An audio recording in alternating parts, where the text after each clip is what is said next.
I am a music teacher about to listen to the Super Mario RPG original soundtrack. To be clear, I have never heard this before in my life. Together, we will discover hidden connections, understand how music works, and have some fun while we do it.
Okay, well, some really delightful things to start us off with, and it sounded like ending with bubble, bubble, toil, and trouble. A couple interesting things to point out about the music. The bass line.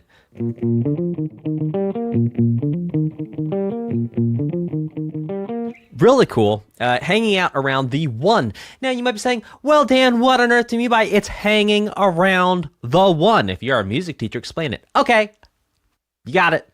I will. So, the way music works is basically we have letters A, B, C, D, E, F, G. And after G, we go straight back to A. We don't go to H, we go to A. And then we can go backwards. We can go G, F, E, D, C, B, A, G, F, E, D, C, B, A. So as we go higher, we just keep going A, B, C, D, F, G. So, like this. A, B, C, D, E, F, G, A, B, C, D, E, F, G, A, B, C, D, E. Now I can't sing this high. F, G, A. Okay, cool. Nick, I can also go backwards, you. A, G, F, E, D, C, B, A, and so forth. Then what we do is we assign letters. We assign numbers, to these letters. So A could be 1, then B is 2, C is 3, D is 4, E is 5, F is 6, and G is 7. But here is the catch. You can put that number 1, not just for the A, but you can put the number 1 for, let's say, C. So C would be 1, D would be 2, E would be 3, F would be 4, G would be 5, and so on. So when I say we're hanging around the 1, in this case, B is the 1. It's actually called B flat, but to keep it simple, we're going to say B is the 1. So B is the 1, and we're hanging out on B. Then we go to the 4, which is E. It's really E flat, but to keep it simple, we're just going to call it E. B flat, E flat, E flat, E flat. And you can tell, talking and playing at the same time, not my forte. So then it goes to the 5. So if B is 1, then C is 2, then D is 3, then E is 4, then F is 5. So it goes to F, then to E, then back to B flat. And then, this is really cool, it changes. And what's really cool about this change is that up to that point, it really feels like, and this is going to be a little advanced, so if you don't understand this, that's okay, but for you advanced people, this is to keep you on your toes. Really up to this point, it feels like the sound is a B-flat mixolydian sound. We hear it's major up to the point we get to the 7, the 7's flat. Once we go here, yes, technically using all the notes of a B-flat mixolydian at this point, but feels a little bit more minor to me. Maybe that's just a bias I have. Now, oh gosh, this next part was so cool. I'm going to have to go back and listen to what happened next. Oh, sorry, wrong song. Here we go. Peace.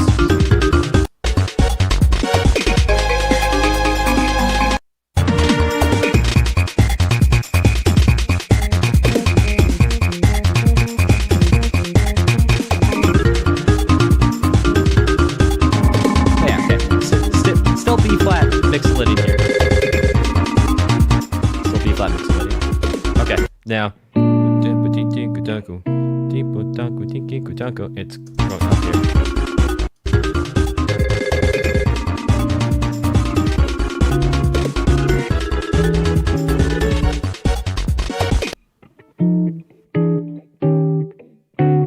Hey!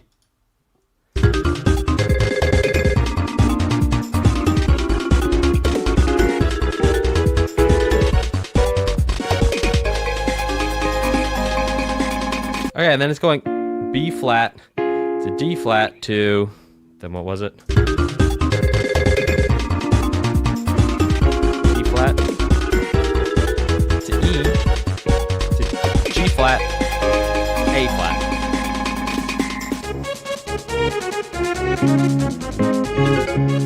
And now, all of a sudden, it's the key of D flat major, because why not? Oh, I know why! Ha! Okay, so here's an interesting thing. I looked at the composers. Turns out Nobuo Uematsu worked on the soundtrack. Now, even though Nobuo might not have written this, my gosh, if Final Fantasy VII did not have the most minor thirds I've ever seen, I don't know what does. So, actually, the relationship between B flat to D flat is that of a minor third. Interesting. So then we go to D flat.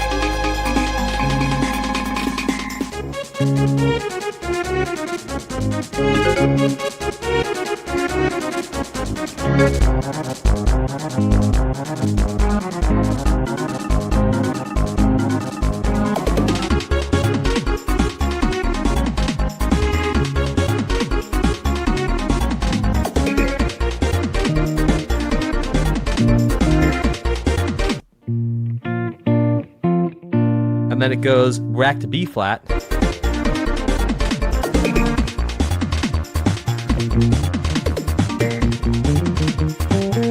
And it did something different here at the end too, which was wild. Yeah, that's...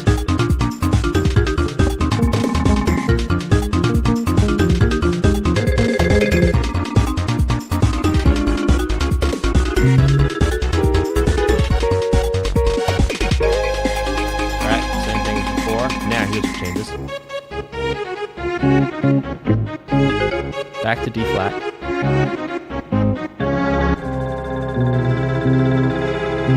C augmented.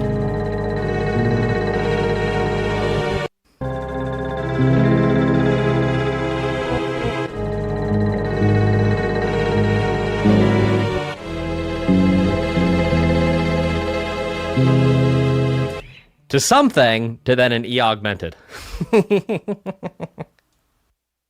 There was something in there. What was that chord? I'm not sure. We're going to find out together. Yeah, this one right here.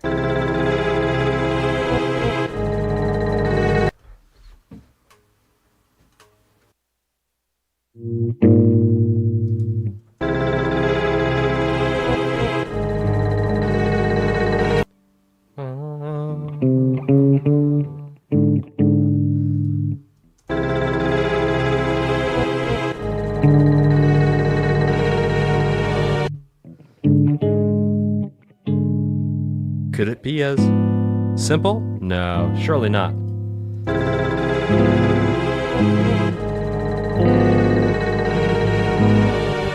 Well, then it goes to some type of chord which has a diminished fifth in it, and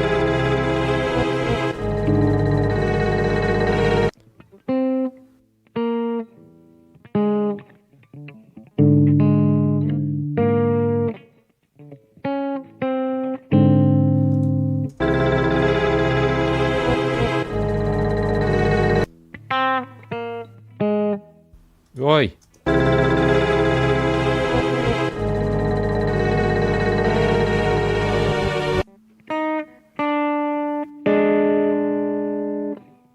Yeah, okay.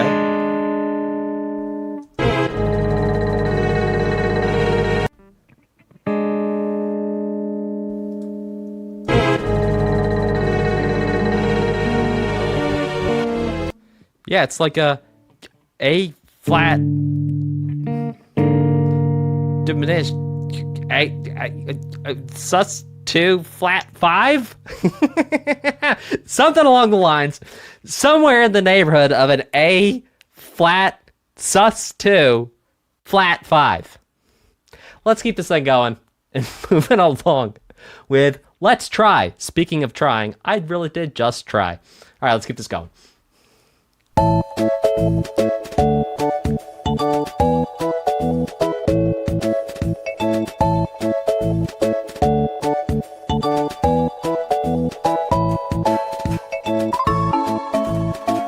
Oh, heck yeah.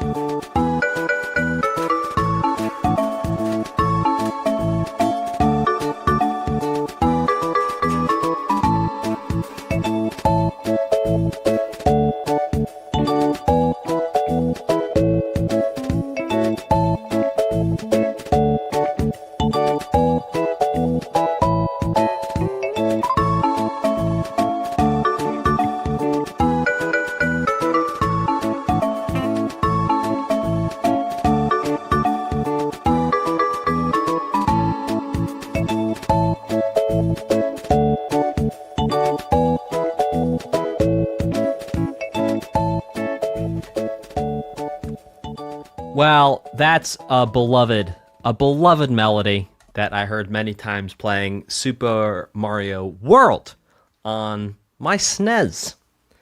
And then later on my Switch with my SNES style controllers.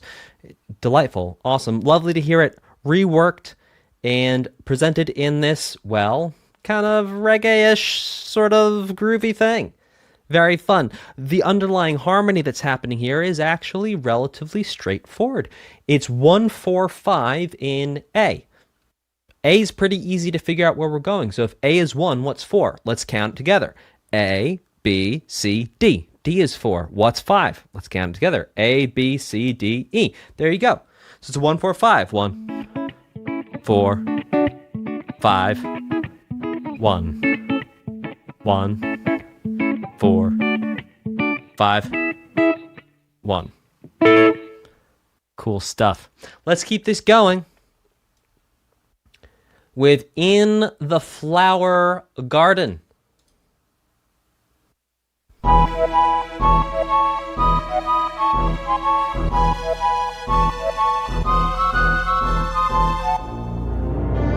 Oh my.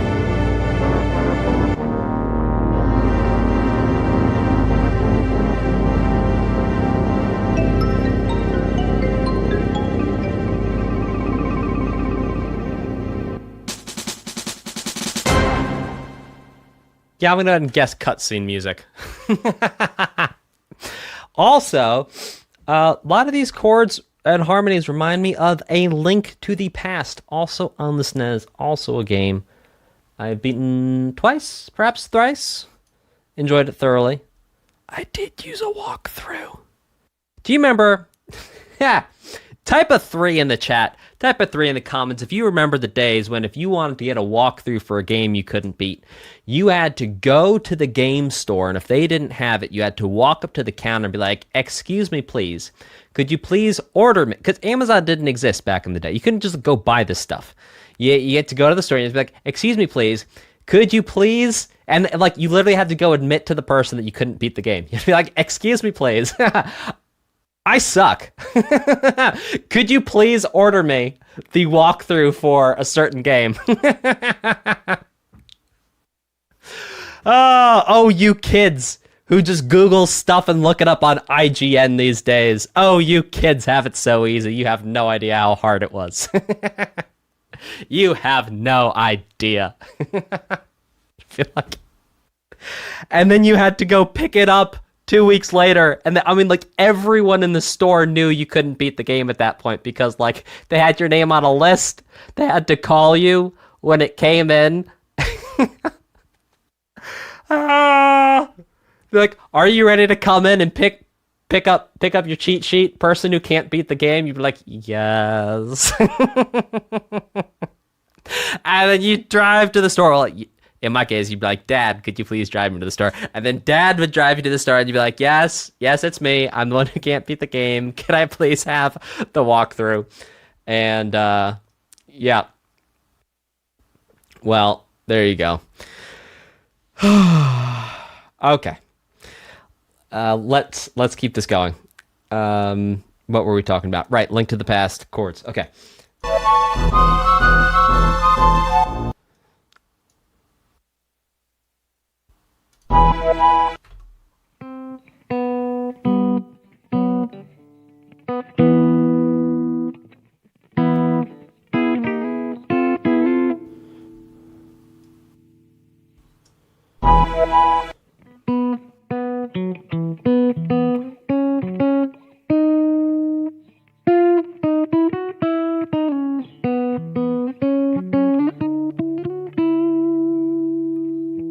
Interesting.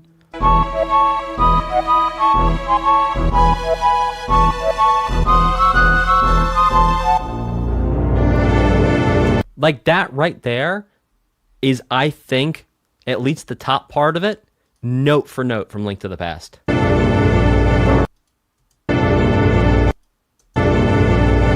Yeah, the top part of that. That too.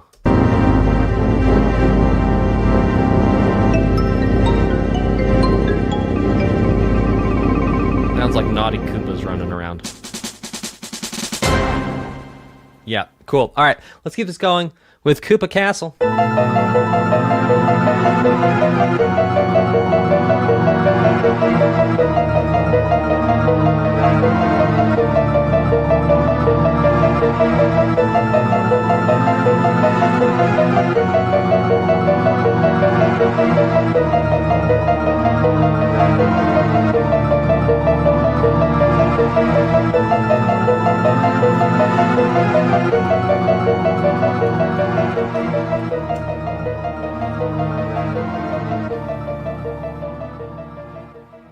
Okay, so some interesting things happening here. Well,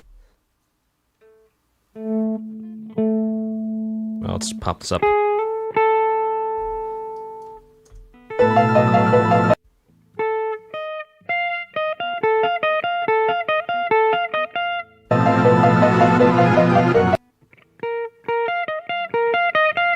that a fourth?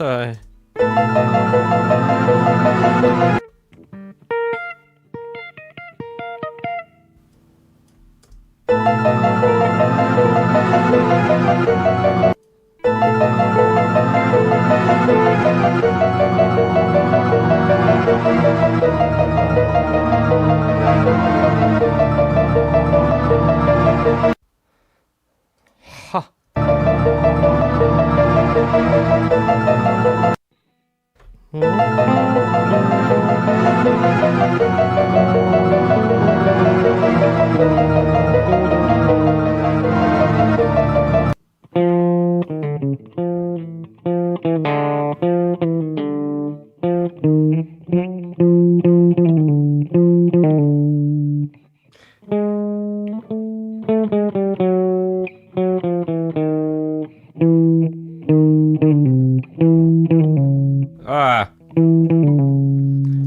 Players are doing so good the first tune.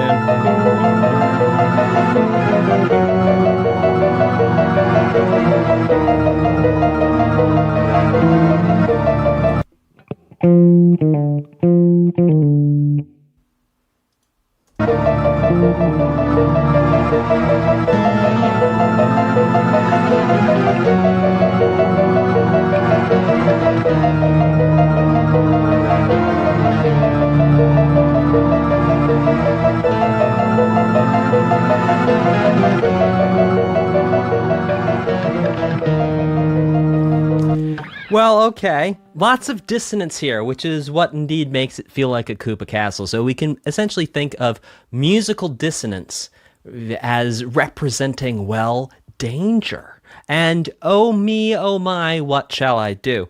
In addition to that, an interesting element that we've heard in a couple of either boss themes or areas of great danger in past OSTs is the use of chromaticisms. What is chromaticism? Well, chroma means color. Chromaticism means all the colors or all the notes. So it's using all notes in a row.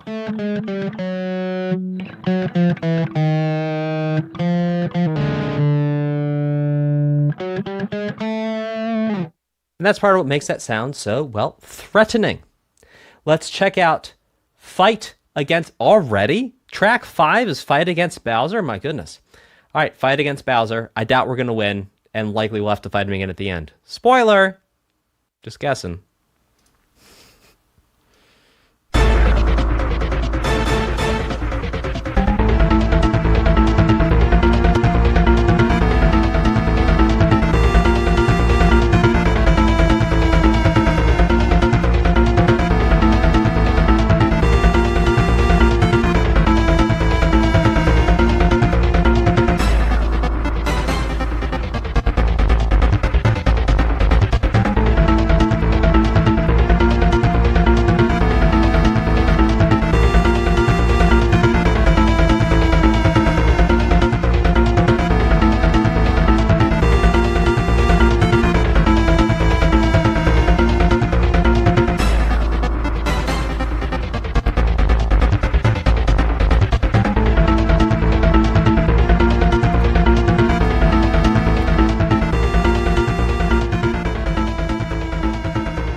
You know what's interesting is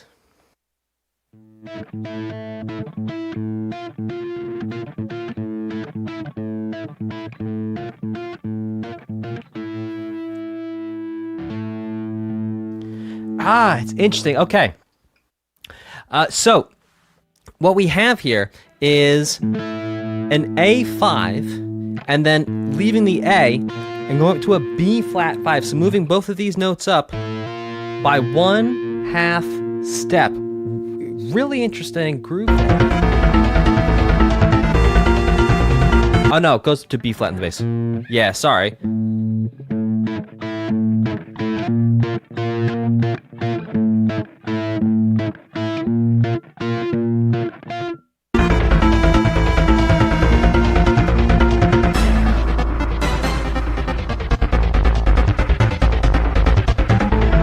Also, something I'm noticing too, maybe it's just the headphones, but my goodness, the bass, the use of like the bass sounds and the bass register on this soundtrack seems to be far and away more significant than Super Mario World or A Link to the Past, which would be my two games that I've played the most on SNES. This feels like a lot. Really cool. Really cool. So what do I mean by bass? Bass, I mean the low sounds. The ba. That's the bass. Meh. That's not bass. Ba is bass, not meh. If you would like to experience some experiential learning, I invite you to do that yourself right now. Let's try it together. You ready? 1, 2, 3. Ba is bass and meh is not bass. If you just did that in public, I award you 5 points. All right, let's check out The Sword Descends and The Stars Scatter.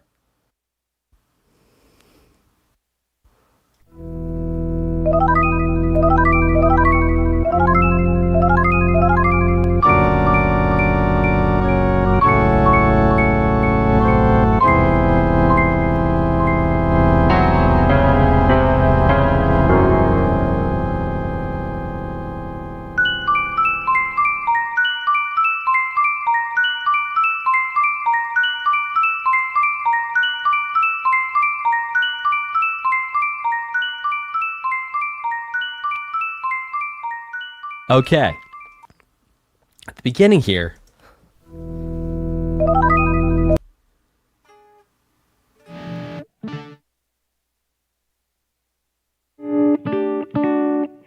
Let's figure this out.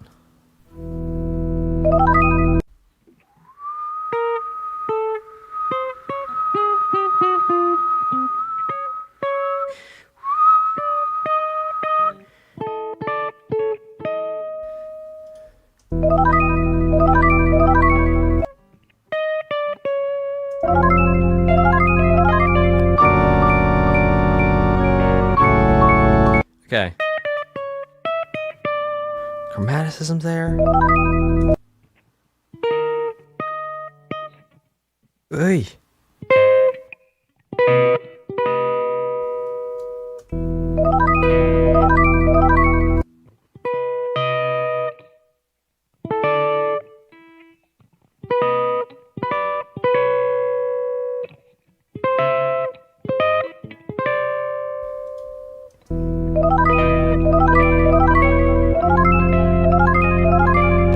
Got it. So we have an augmented triad here to a major triad to a major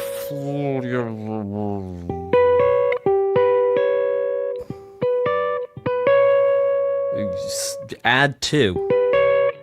Yeah. Okay, so what do I mean by augmented? What do I mean by major? What do I mean by add two? Okay, so you remember the 1, 2, 3, 4, 5, 6, 7, and the A, B, C, D, F, G. So this is how it works. If we take the 1, the 3, and the 5, and we play the 1, the 3, and the 5 all together at the same time, this is what we get. Or, let's do it here. This is 1, 3, 5. So 1, 2, 3, 4, 5. So 1, 3, 5. Played all together at the same time. Creates what is called a major chord. A chord is a collection of notes. This is a note.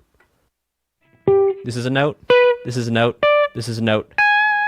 And what we do is we play more than 2 notes together at the same time. Well, really more than, anytime you have 2 notes or more together at the same time, we can call it a chord. So that right there, that's a major chord. Now what's happening here is the major chord is getting changed around. So the 5 is actually brought a little bit higher the first time. So the 5 is a little higher. So we have 1, we have 3, but then 5 a little higher. That creates an augmented chord. And then we go 1, 3, 5 to a major chord. And then, oh yeah, not add 2. I don't know what I was thinking. And then we have sharp 4. So we have 1, 3, and then 4, but a little bit higher. It's not quite 4. That would be 4, but it's not 4. It's there. It's sharp 4. So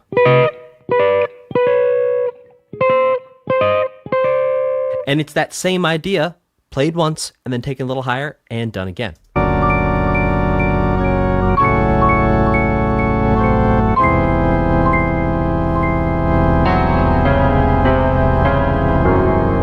And this right here.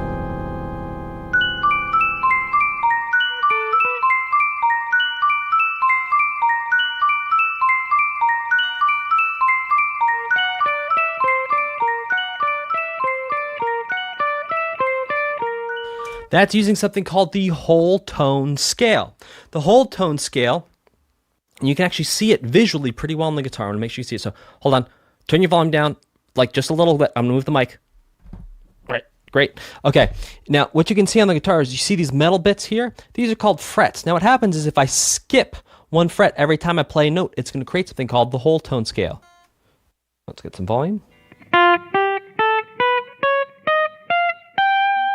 And so this idea right here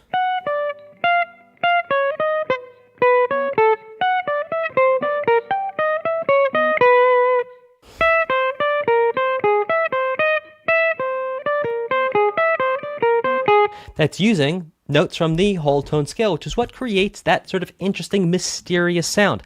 That is the whole tone scale.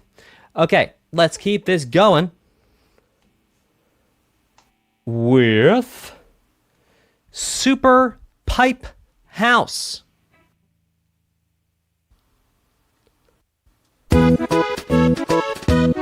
Heck yes.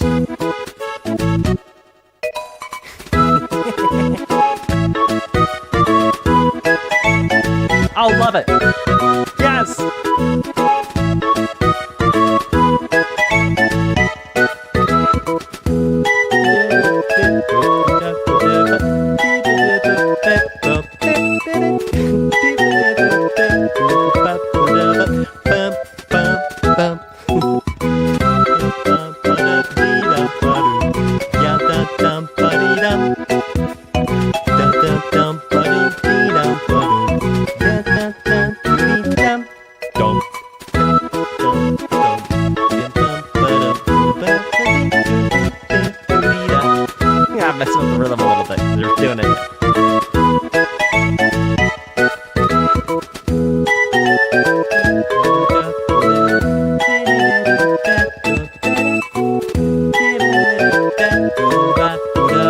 Russian.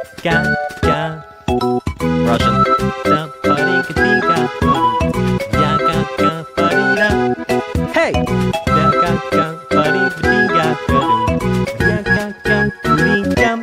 Hey!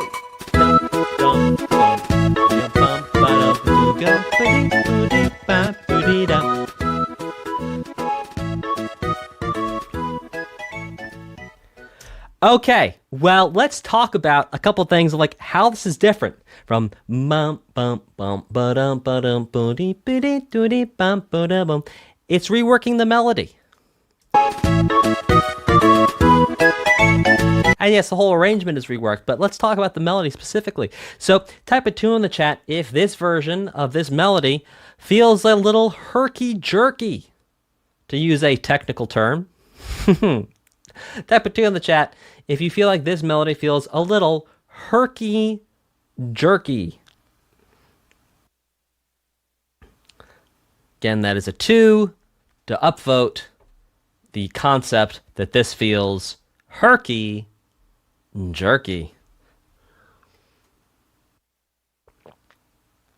Juju wants to Google that before they condone a vote. It's not a technical term, guys. It's not a technical term. Just herky jerky, just like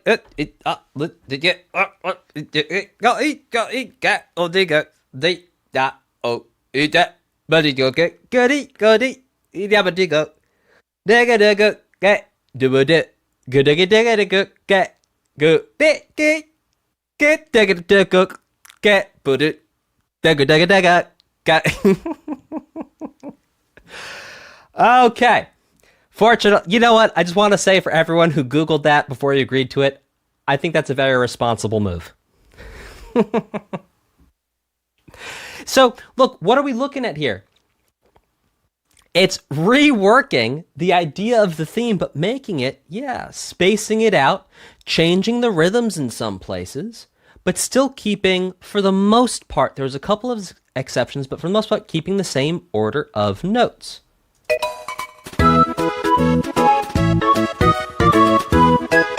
Right, like there, doom bum ba da instead of doom gong gong gong. You hear the difference? Doom bum ba da versus doom bum bum bum. I'm not singing that very accurately, but I'm not singing the notes accurately. I'm singing the rhythm with moderate accuracy there. So that is why that sounds different. It's mostly the changing of the rhythms, not the notes. Cool. If you're having a fun time on the stream, type a 4 in the chat, type a 4 in the comments if you're watching this on demand, type a 4 if you are having fun. And if you're not having fun, tell me why in the chat and tell me why in the comments, because I really very much would like to know, and I mean that sincerely. All right, let's check out Where Am I Going? All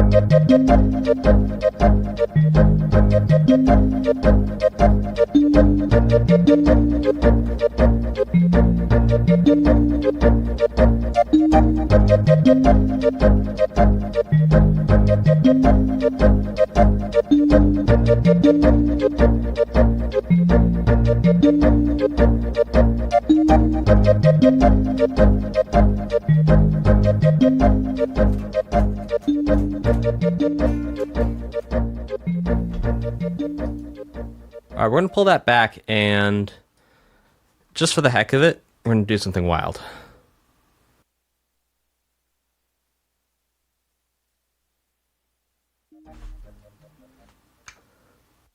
No.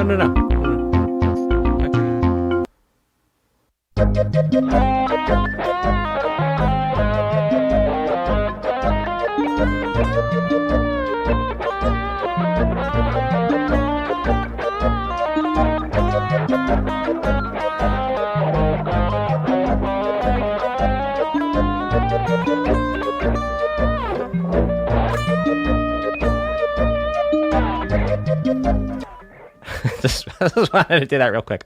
Okay, so basically what we have there is an A flat chord going up to a B flat chord at the most fundamental level of what's happening. Yeah, a pretty hardcore map theme, says Rubber Ducky. Yeah, I guess so. Sometimes things just need a little distortion. What can I say? What can I say? All right, let's check out The Road is Full of Dangers. Let's check it out.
Okay, so what's really interesting here is this is almost sitting and at times goes very close to, and I'm going to sing it over this because I'm going to do it. It's going to be a lot faster if I just sing it instead of trying to figure it out on the guitar.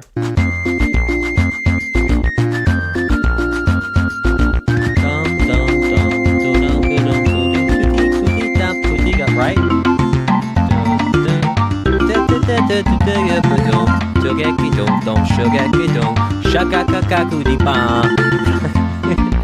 I did not sing that well. I got the rhythm okay, but type a 2 in the chat if you could hear how that part of the Super Mario theme would work right there, and that's almost like hearkening back to it. Yes, and again, I did not do a very good job singing that right there. It's like, don't copy what I just did. Okay, cool. A couple of you can hear it. That's cool. If you could not hear it, type a 4 to let me know that I could do a better job. Well, I know I could do a better job singing, but to just to know that I could do a better job explaining, I could slow things down. Okay, let's check out this next one, which is called Fight Against Monsters.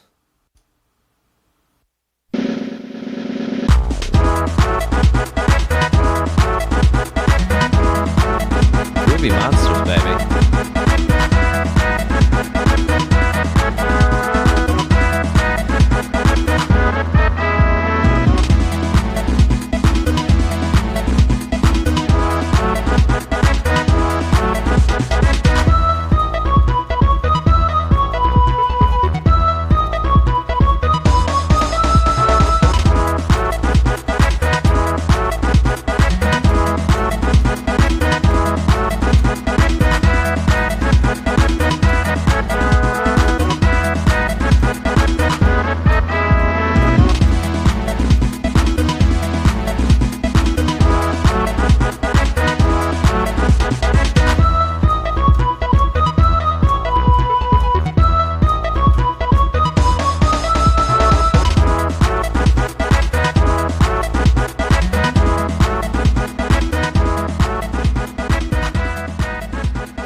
Okay, if you had to guess, and if you know, don't answer, but if you had to guess, how many chords do you think were involved in this song? Type in the chat. If you're watching this on demand, type it in the comments. Type how many chords you think were in this here piece of music. I keep on saying song. I'm sorry. That is an incorrect use of the term song. A song has words. A piece does not have words. This did not have words.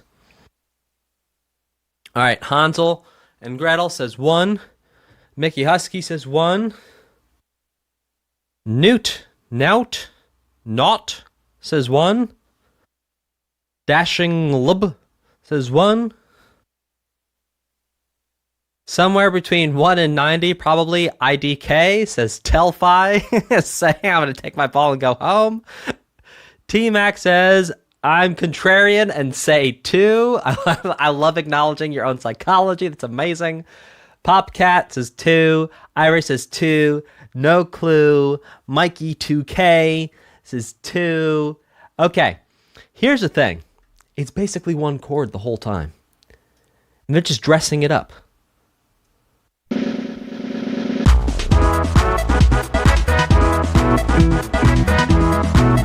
So to prove it to you, I'm going to play one chord. You're going to watch. My hand's not going to move. I'm going to play one chord the whole time. And then you tell me if you feel like it's a match.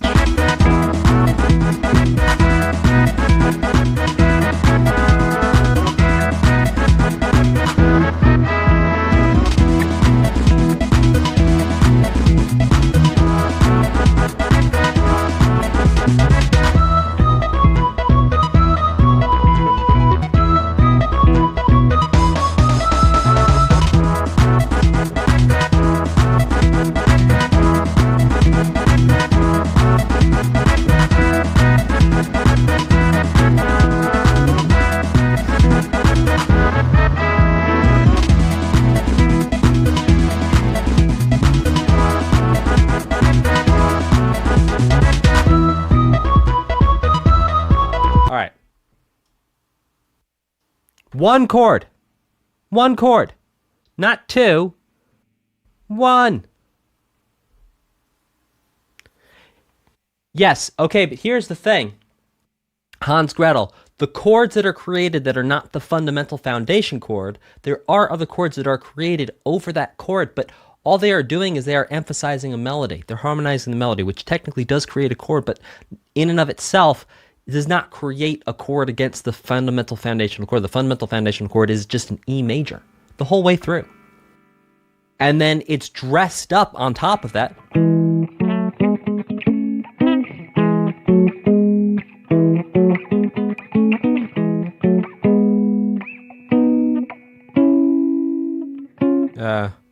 And it goes, yeah, whatever.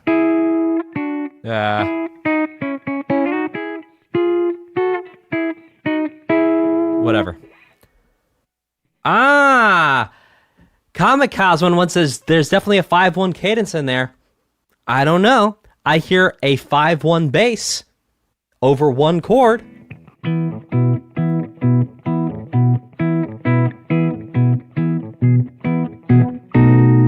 I don't know if there's that B, if there was a B in there.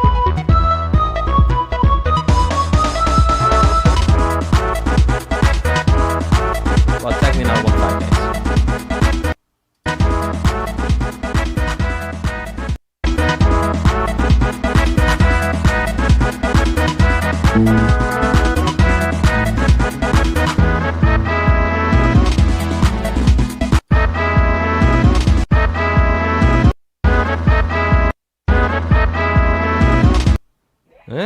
Interesting.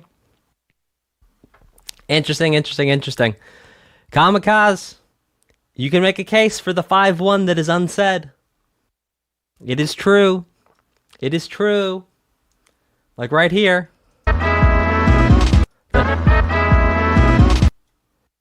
End of last phrase. Yeah.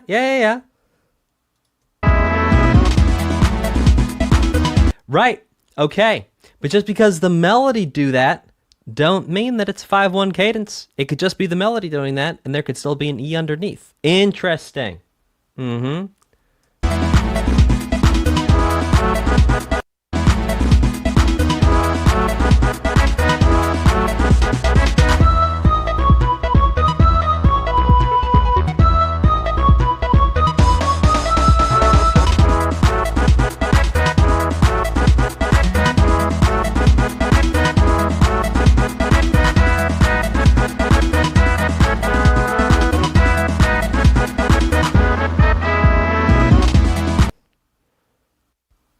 Interesting stuff. Yeah, we could say there's a 5 in there. We could also say it's all one chord. We could say both. All right, let's check out next, which is victory. I got the victory. Got the sweet, sweet victory in Jesus. Yes, I do. Let's check it out. By the way, that's actually a really good song. Check out Yolanda Adams. Good singer. Let's check it out.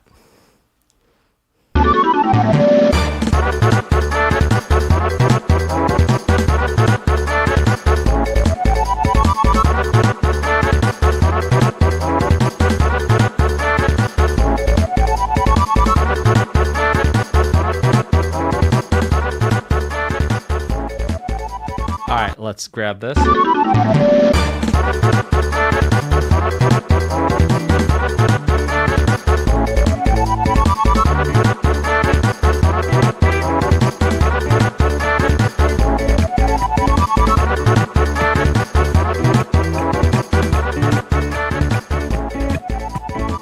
Right here we have three traits, three chords, which we can count as 1 being D. So if D is 1, E is 2, back to D, which is 1, 2, A, which B 5, which is interesting.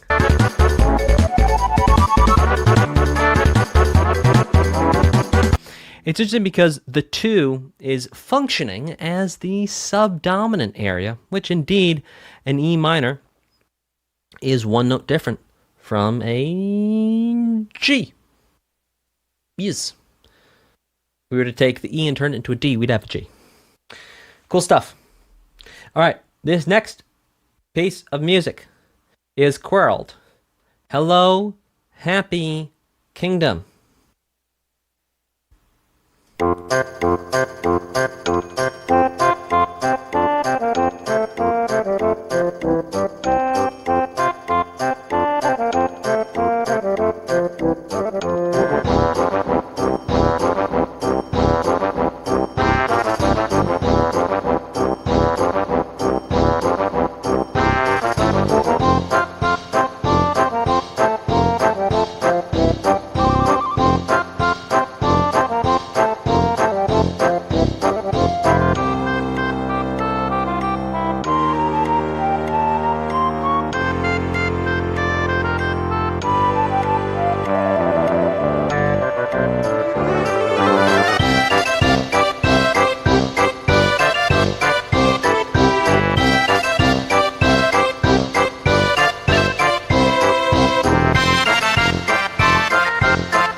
Okay, now I feel like I've literally heard this melody before somewhere, and I cannot put my finger on it. Chat, if you've heard this melody before somewhere too, please let me know. Let me know. Oh,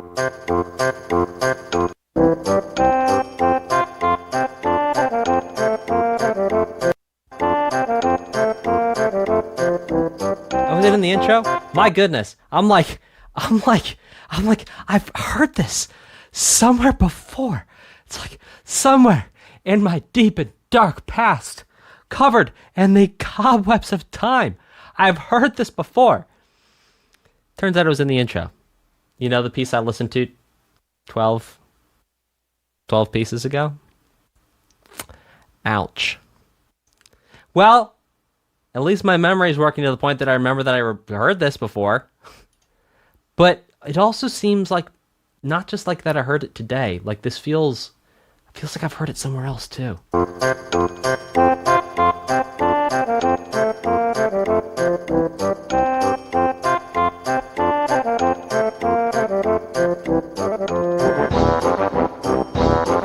There's some piece of music that this is directly referencing or copying or something like that.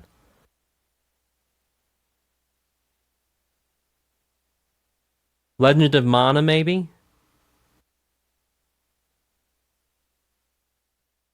Hans Gretel at the beginning of the stream, quote, I've never heard this music before. Dan now, quote, I've heard this before. No, look, you can say whatever you want. I'm telling you, before this stream, I have heard this before. I am telling you, I have heard this before. Like before today. I'm telling you.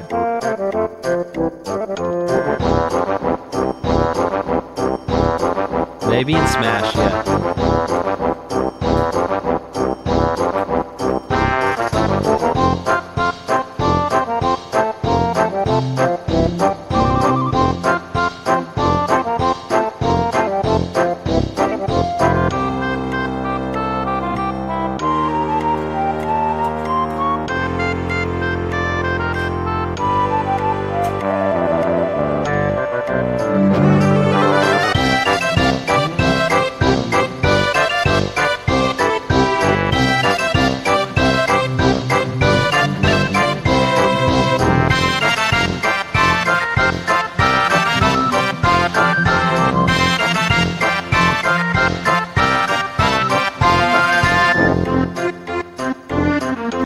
Okay. I'm telling you, I've heard this before. Well, we're not going to sit here. You did not show up to this stream for me to sit here and thought and be like, I have heard this before somewhere. Yes, yes. yes.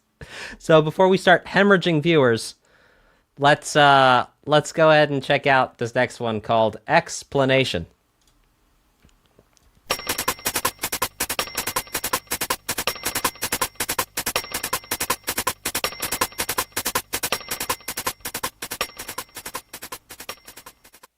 Interesting. Okay.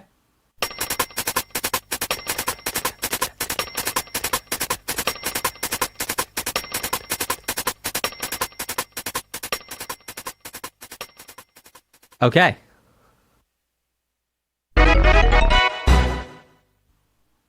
Okay.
So some more 1, 4, 5 goodness. And something else I wanted to break down was somewhere in the middle there. Something else.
I don't know.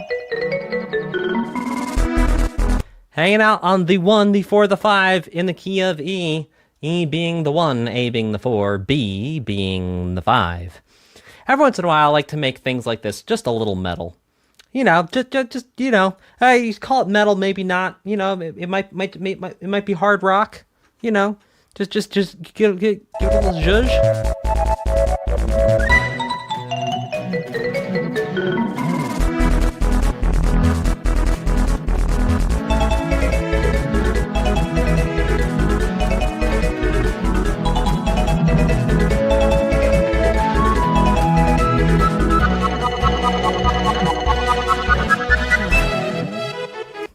Okay, let's keep rock and rolling with Invincible Star. Do do do do do do do do do do do do do do do do do do. Let's see if my prediction is correct. Not quite.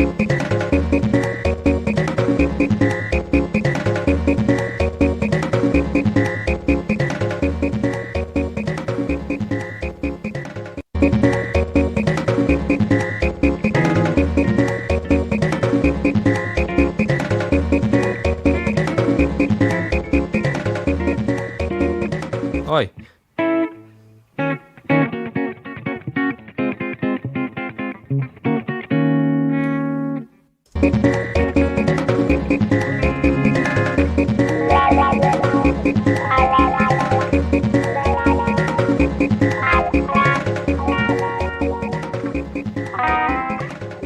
Okay, so what's going on here is going back and forth between an E flat minor 7 and a D flat major 7.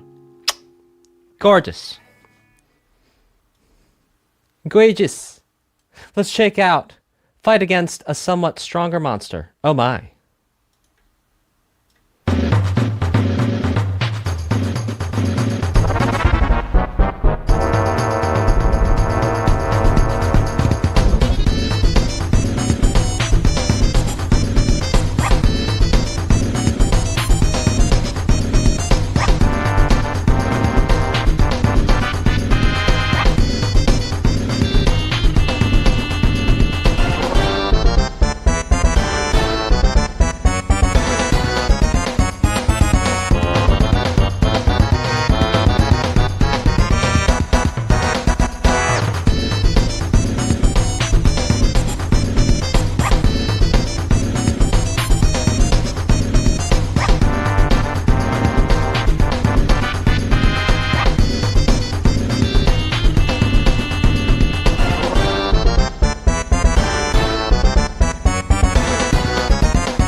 Oh, what a naughty little piece of music.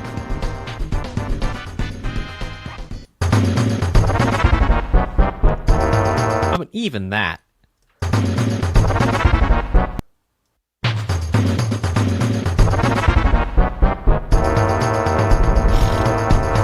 I would have to sit down and figure out what that rhythm is. I cannot tell you off the top of my head. That was really cool, though.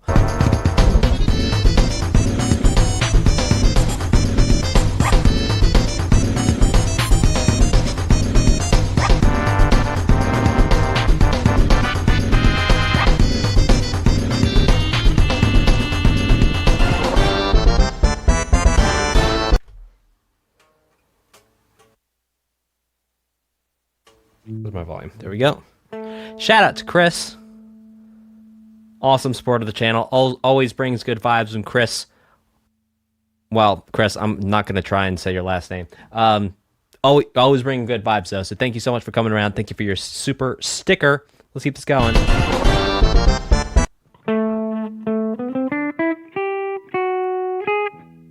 Yikes.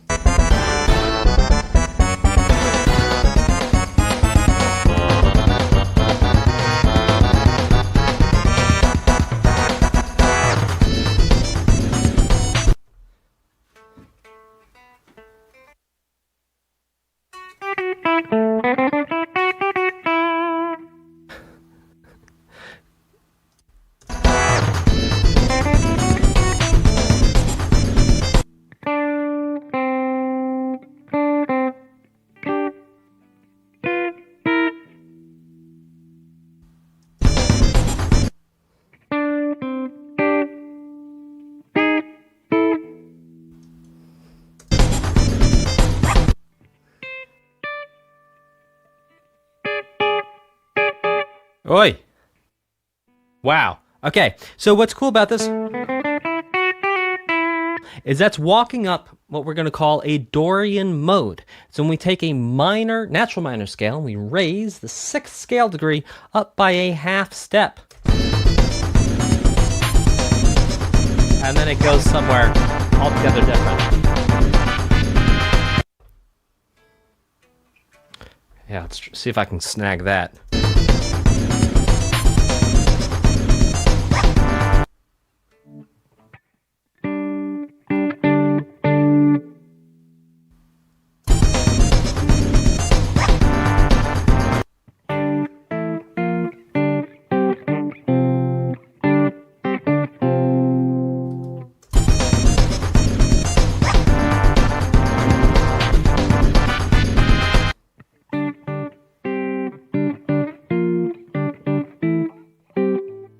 Yikes!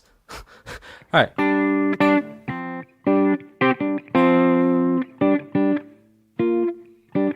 Tapatika.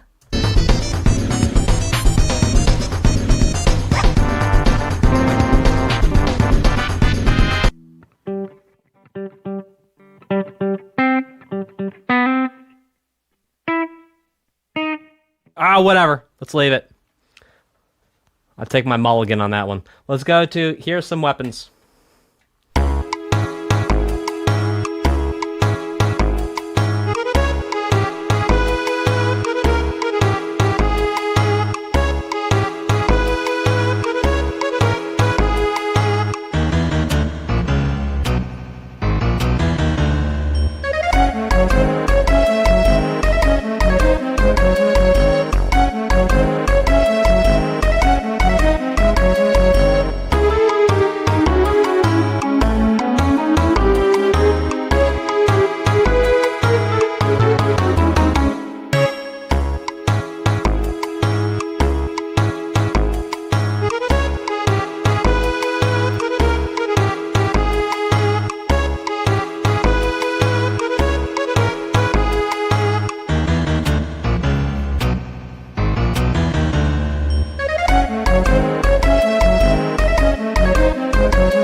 Something.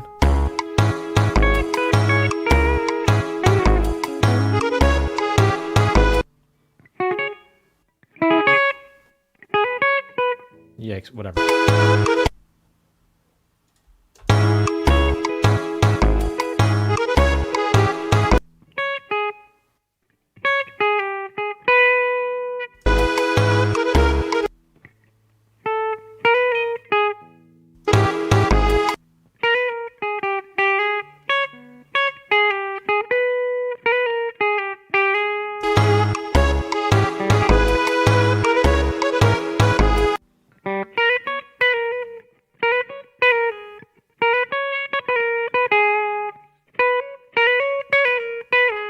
All right, that's really cool. So why does this sound so naughty? It has to do with the chromaticisms that are thrown in here. So instead of going like this, option 1 sounds much more naughty than option 2. And so it's throwing in these chromaticisms that actually are from outside of the scale that makes it sound so naughty. It's like that type of a ascending chromatic approach. It also works descending. Ah.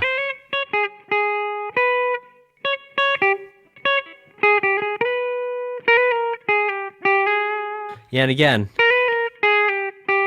And the fact that we're using and the fact that here the composers are using the raised sixth again, creating this Dorian mode, contributes even more to the levity of the sound.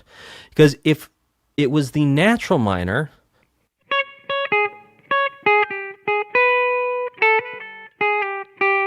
sounds much more creepy and less playful. Like this sounds playful, as this playful part.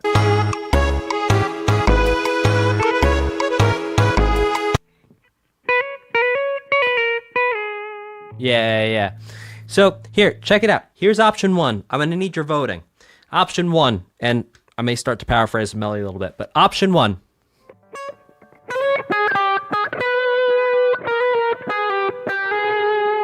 All right, that's option 1. Here's option 2.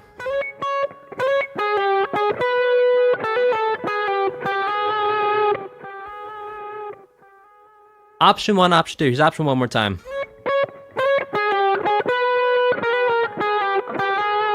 Here's option 2 one more time. Oh, come on. So you can hear that option 2 sounds more creepy, whereas option 1, option 2 sounds more creepy, but in like a menacing way. Whereas option 1 kind of sounds like a dog with like 3 legs that's blind, that like you stumble on it in the middle, like there's no owner, and there's a 3-legged dog that is blind that's kind of like slobbery around, it's like a little mangy, and you stumble upon it in the middle of the night. It's like, it's not that threatening, it's not going to run after you, but it's like, it's a little creepy. Yeah, clown creepy. There you go. Right. Yeah. It's like clown creepy, but like playful clown creepy, not like it clown creepy. Yeah, creepy but goofy, says Fleroma Gallus. I love those 2 words. And everyone's saying they prefer option 1, which is what you hear in the soundtrack, right? It sounds better. Option 2, well, it sounds better for the context, for sure. Option 2, that's more like an evil genius telling you about their plans to never trust clowns. Oh my gosh, Sir Henry M.F., are you an evil genius telling us not to trust clowns? Maybe just a genius. I don't think you're evil. That was more of a joke. All right, let's keep going with Fight Against an Armed Boss. Let's check it out.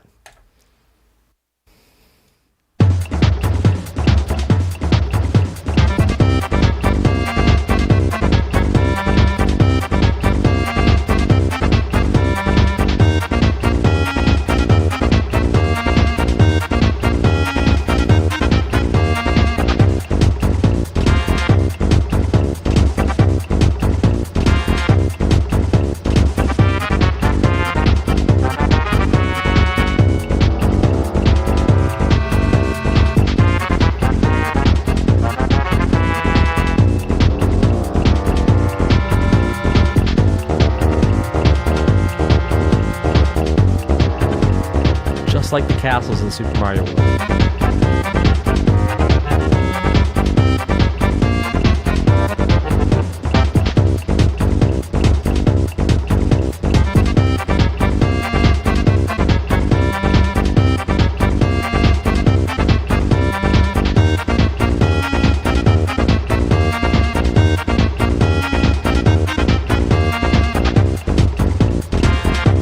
Right here.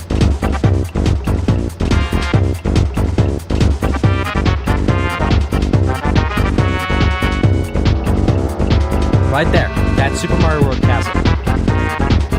Here comes the Super Mario World Castle in right now.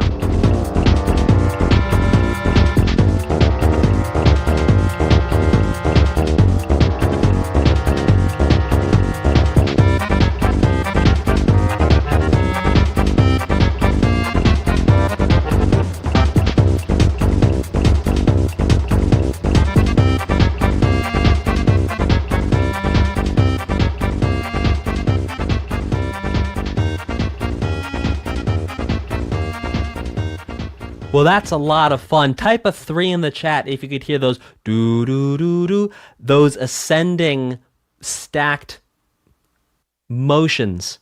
That's just like Super Mario World. Yes. Oh, you guys are hearing it. I love it. Type a double 3 if that's the first time you ever noticed that as part of the music. Type a double 3. Type 33 if that's the first time you've ever noticed that that's part of the music.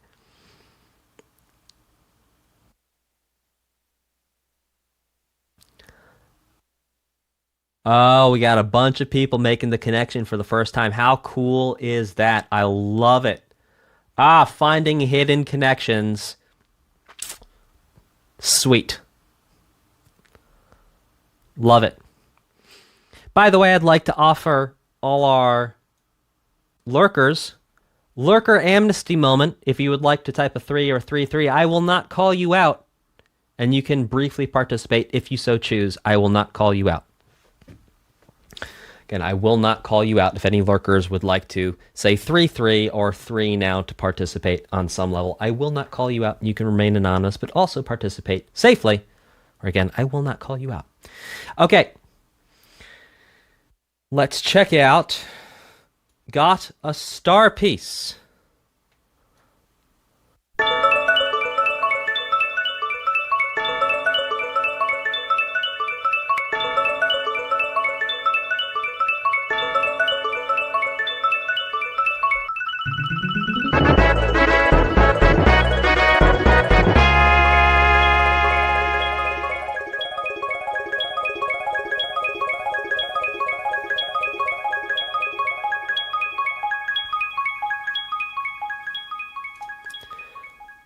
Well, I feel like I just got a quarter of a heart container. And a link to the past. This was very celebratory.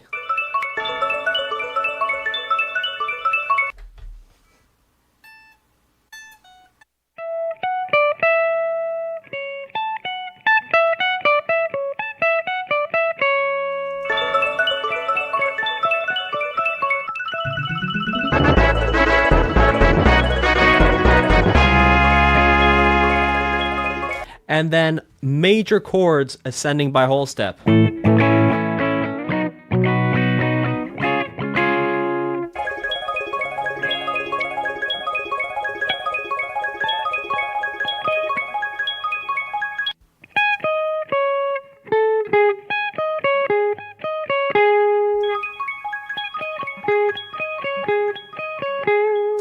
interesting little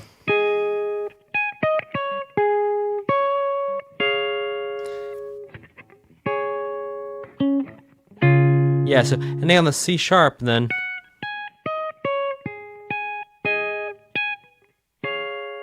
doing a 5, 2, 1, 5. So like a add 2, sus 2 arpeggio. Interesting stuff. Okay, let's check out the dungeon is full. The dungeon is full of monsters.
again, using the organ sound and these gestures that we hear, well, quite a bit in, let's say, Super Mario World.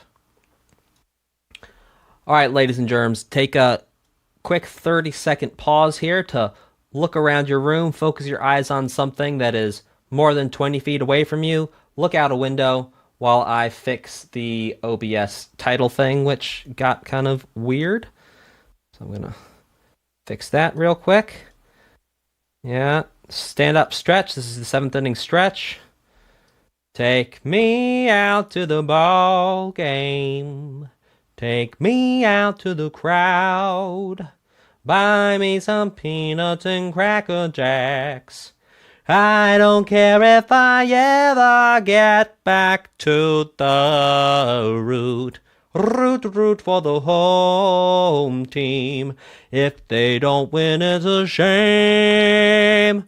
For it's 1, 2, 3 strikes, you're out at the old ball game.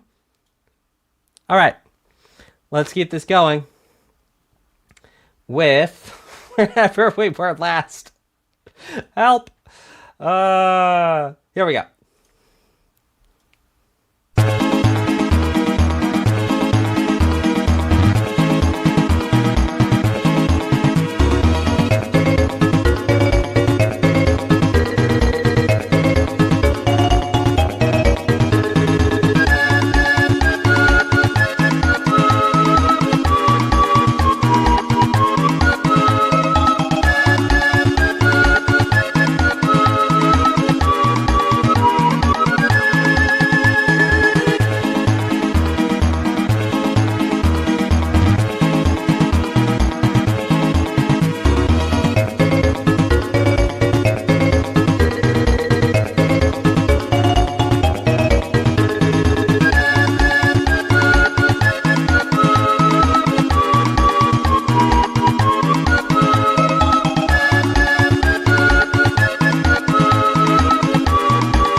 Now, I've got to ask, because right here, y'all hear that percussion? That's some Yoshi percussion. Maybe later. Nope, no Yoshis. No Yoshis. Yoshis don't approaches. Not yet, but type a 4 in the chat. Type a number 4, and you can put this in the comments. If you can hear what I'm talking about, this sure sounds like we're riding on Yoshi right here. Right here.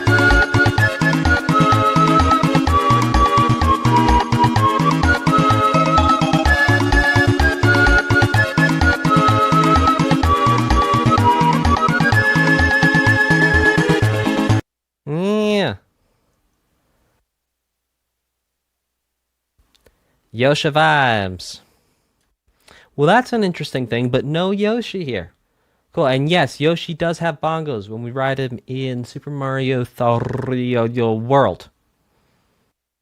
But it's the vibes. Y'all feel me? It's the vibes. Sorry, I was watching this comedian named Matt Rife yesterday, and he talks like y'all feel me. I was like, who talks like this? Apparently he does, and apparently I do too. All right, let's check out this Grandpa and the Delightful Something.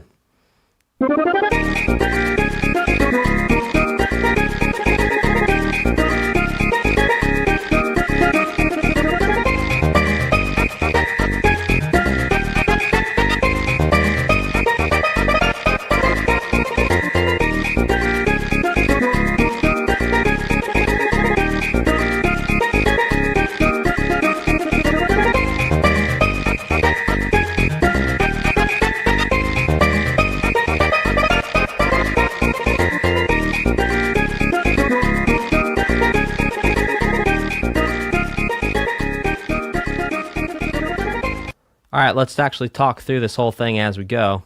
Let's bring it back. Here we go. flat, D flat, D flat, D flat,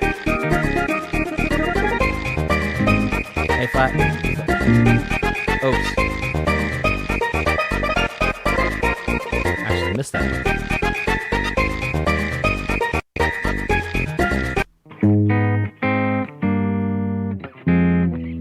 Ah, okay.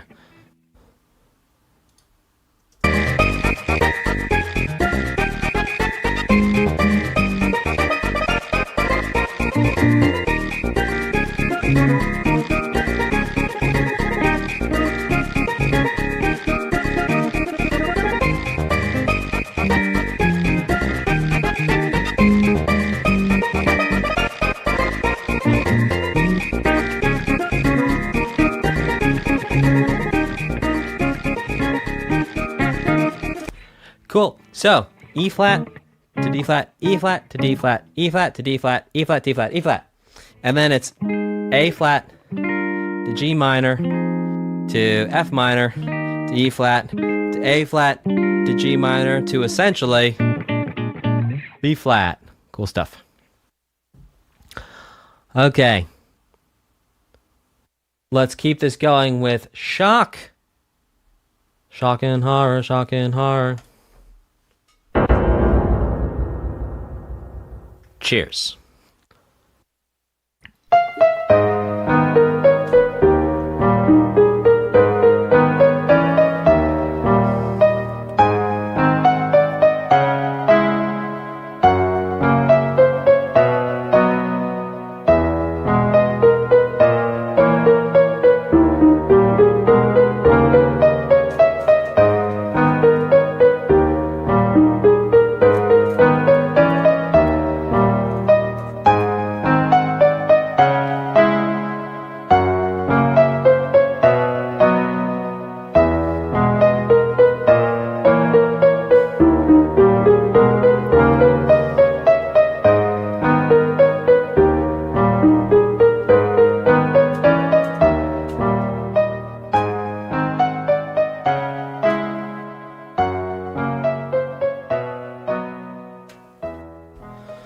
Okay, let's break down the chords here. Some pretty cool stuff. This is like the first real, like, minor song we've had this whole time. Okay,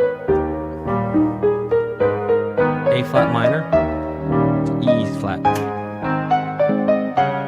Then that's a secondary dominant 5 of 4.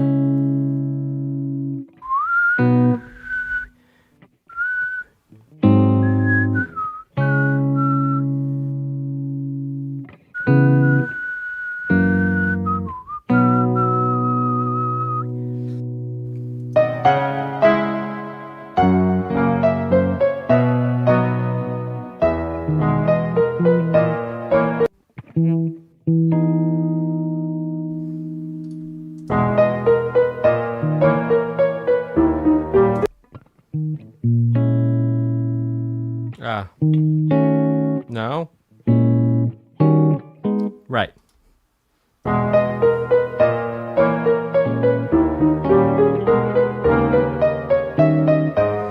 Okay. So we have 1, 5, 1, 5 of 4, 4, 5. I mean, yeah, okay. Flat 7 to flat 3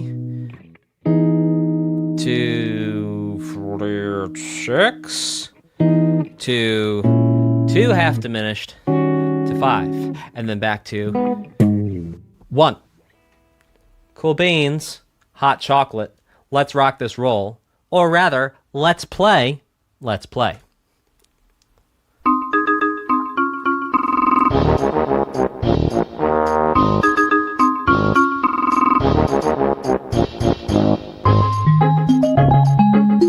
Heck yes. Come on, DJ, play my song.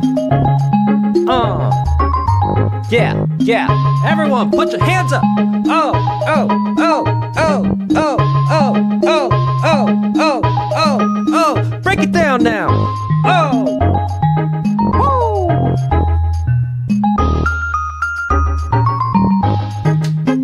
Come on now. Ha.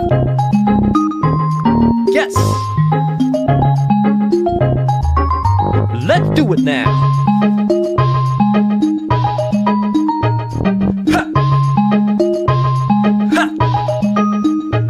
Come on!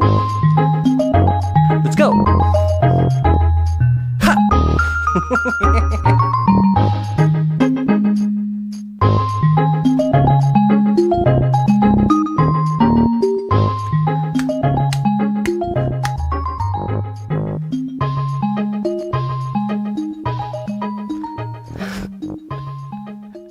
Ha! Dan be like, how do you do, fellow kids? That's fun.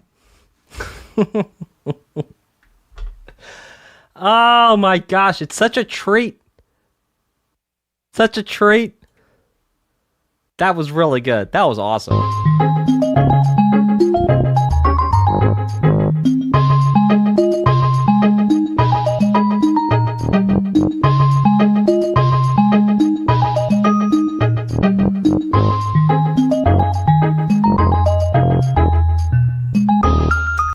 So this is the theme you hear in Super Mario World in the first world to the right. First world to the right. Excellent.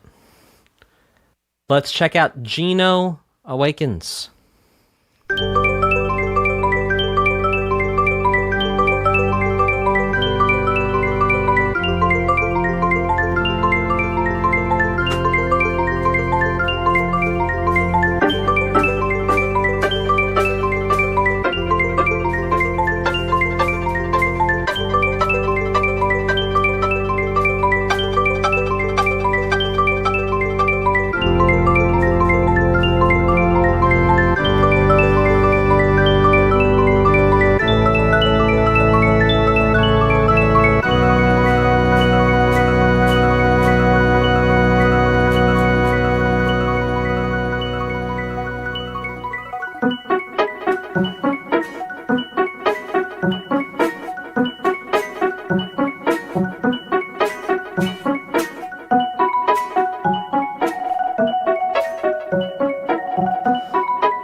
Okay, a couple interesting things to point out here. Number one, many tunes ago, towards the start of this soundtrack, there was a piece that was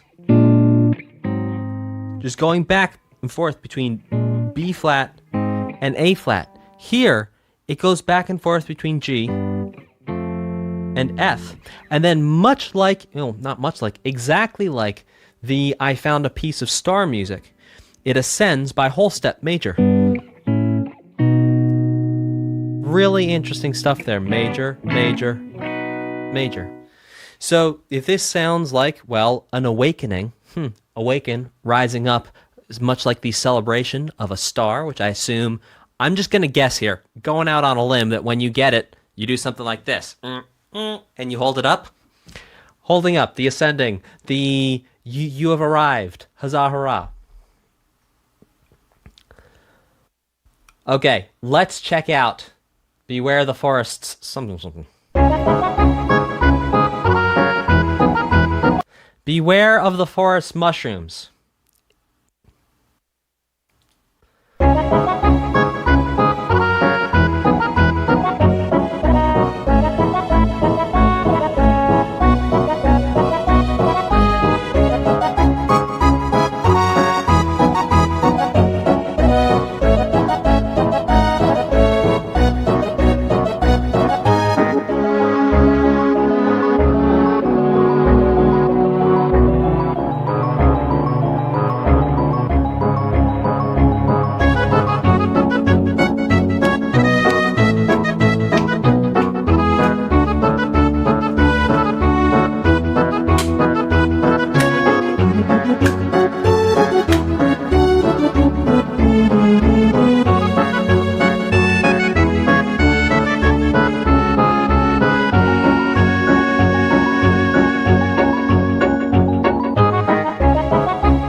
don't know if you've ever had occasion to ponder, indeed, to contemplate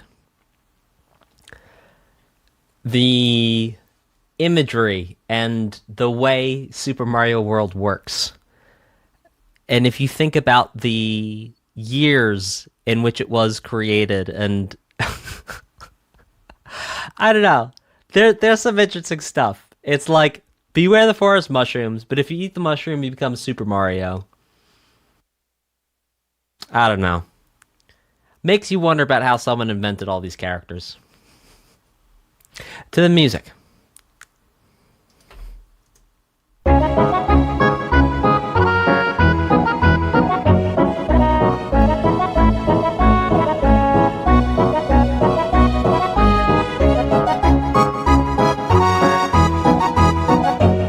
Okay, type a 3 in the chat if you feel like this is a little Renaissance-y.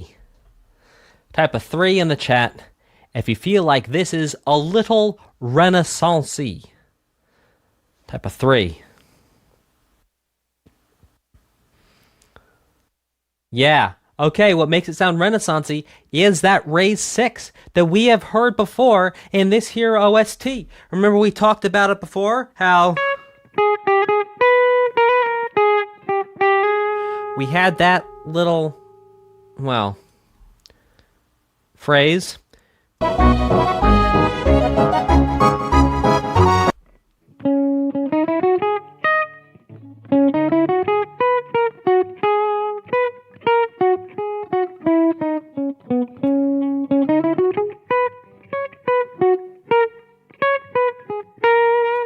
And that's actually in the same key as a...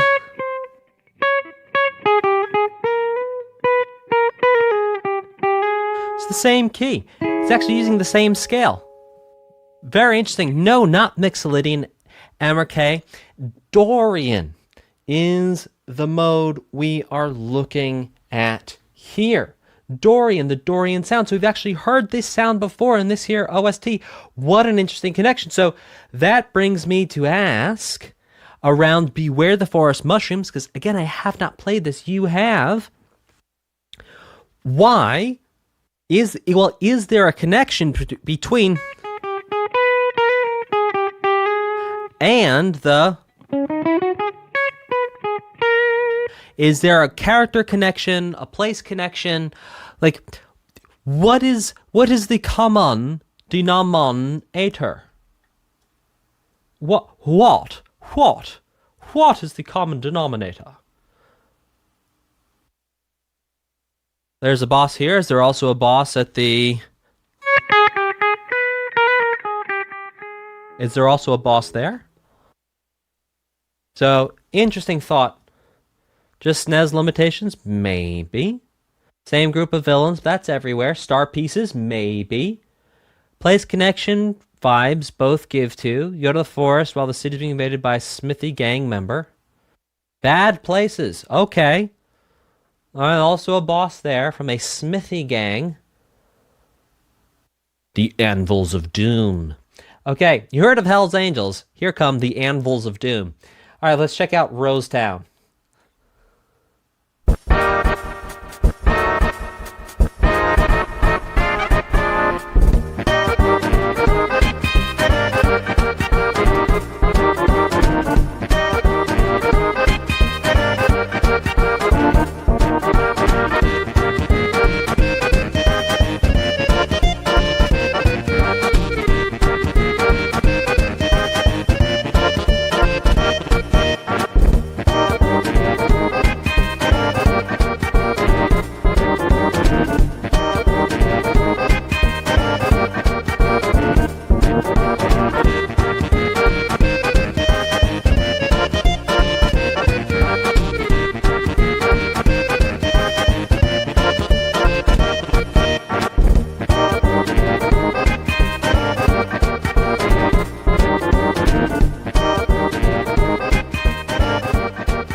More 145 goodness. Let's bring it back and talk about it.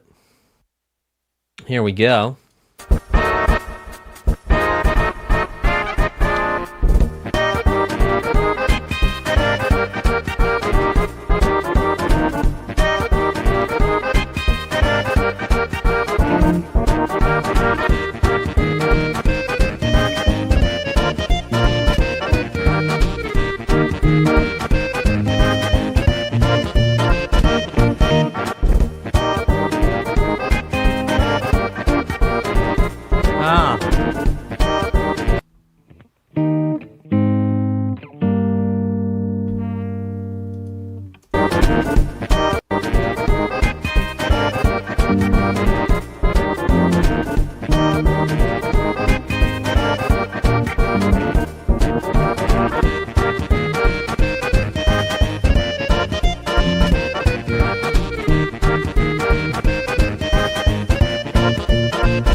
No duh.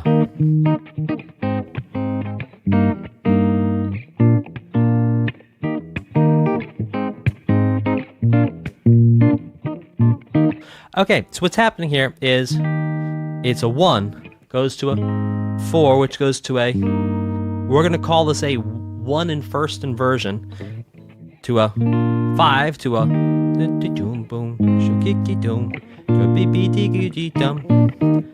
5 1. Beautiful stuff. What's a chord in inversion, you ask? Well, all right, check it out. So you know we talked about how a chord would be 1 3 5. So we have 1 3 5. Now what we're going to do for an inversion is instead of going 1 3 5, we just change the order. So we take 1 from here and put it up here. Instead of going 1 3 5, it goes 3 5 1. Now we can invert this again. It'll be 5 1 3. Ah, interesting. And then we're back to 1 3 5. So that's how inversions work, is you just take the lowest one and you pop them up above. All right, let's check out. Take everything from the inside and throw... Oh, no, sorry. I had a Linkin Park moment. That wasn't funny. I apologize. Oh, underground theme.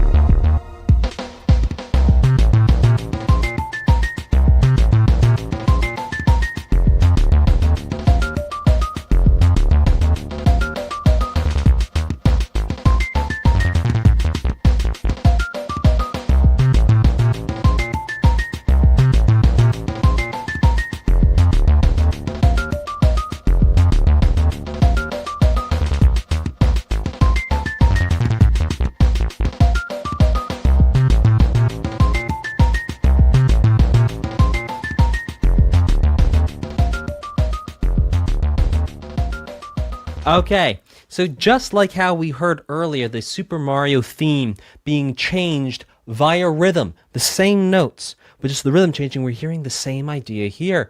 Same notes.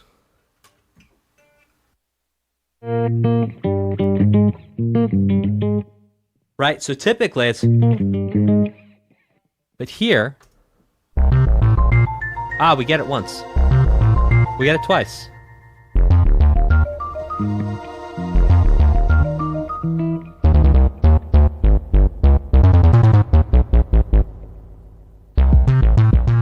And now it changes.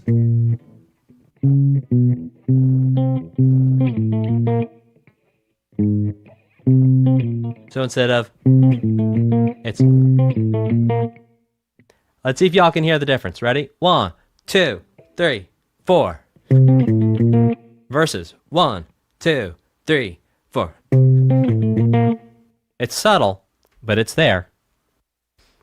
It's subtle, but it's there.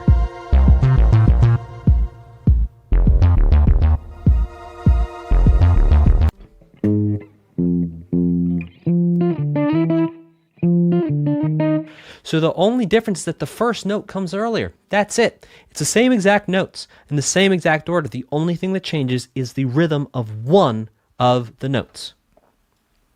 Beautiful stuff. Let's keep this going with Welcome to Yoshi's. Yes, Yoshi's Island.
Are you guys ready? Type a 4 in the chat for the ultimate remix of the Mario Underground theme and Yoshi's Island. Welcome to Yoshi's Island. Type a 4 in the chat if you are ready for this ultimate super remix. I'm hyping this up way past anything it deserves.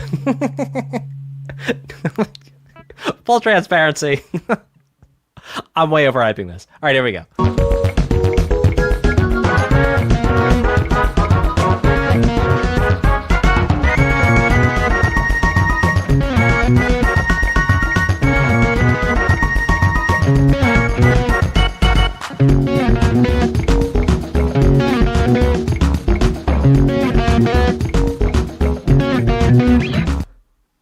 Okay.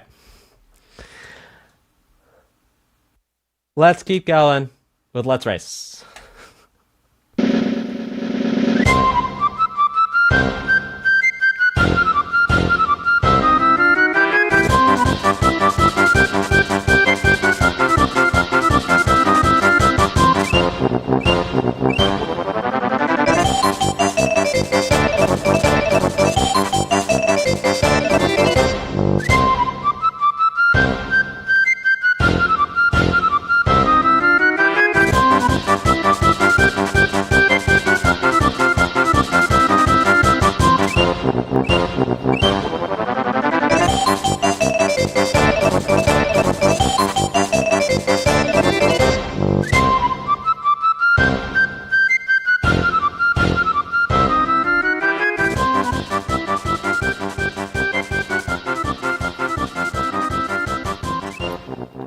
All right, well, let's break down what's happening here. Here we go.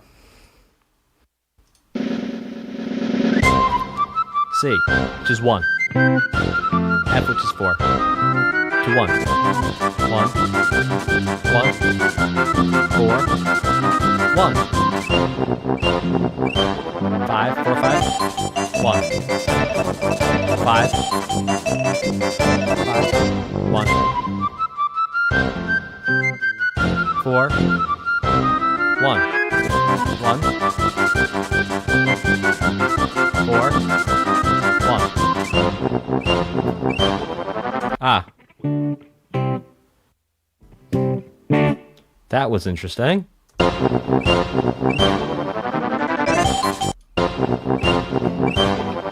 4, 5. I don't know why I was losing it on that. 5.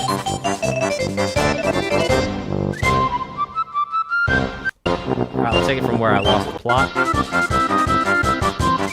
4. 5. 1. 5. 5. 1. 5. 4. 1.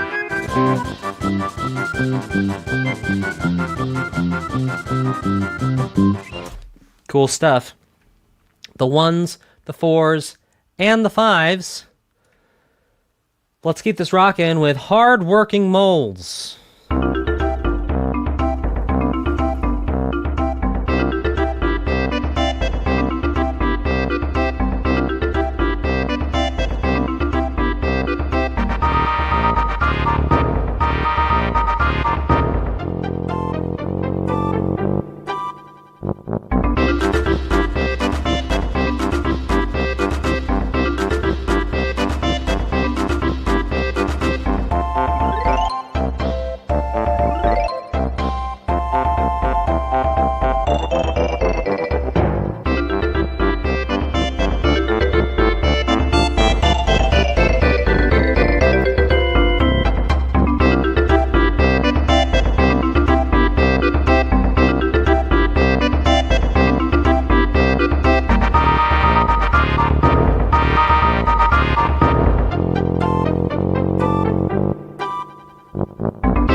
So let's talk about pa pa, shall we? So pa pa, basically what happens is you take one chord. So for example, let's use a C chord. And the pa is what happens in the lower instruments that go between the 1 and the 5, right? So if C is 1, D is 2, E is 3, F is 4, G is 5. So it's about going C, G, C, G, C, G, C, G, and then alternating that with chords.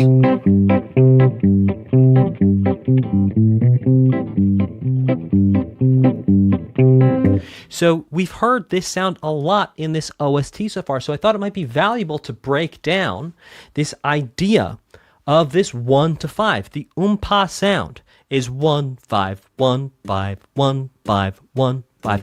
Now this can actually move with chords to different 1s and 5s. So for example, if we take the pa in C, and then we go to an F chord, then F is going to be 1, G is 2, A is 3, B is 4, C is 5. So it's going to be between F and C. So check this out. C, here's F. Same thing with the pa pa back to C. To G.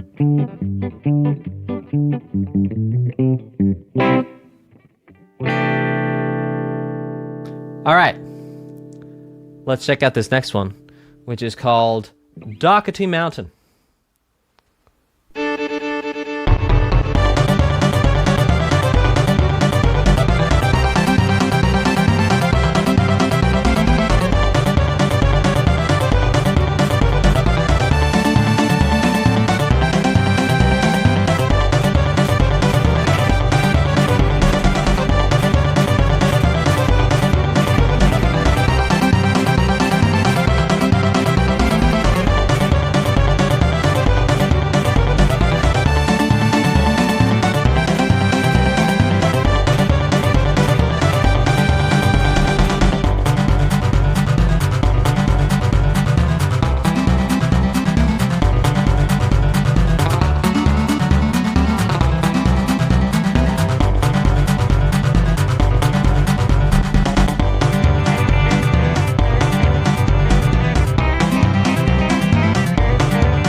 All right, here we go. All out, pedal to the metal. Headphones up. Let's do this thing.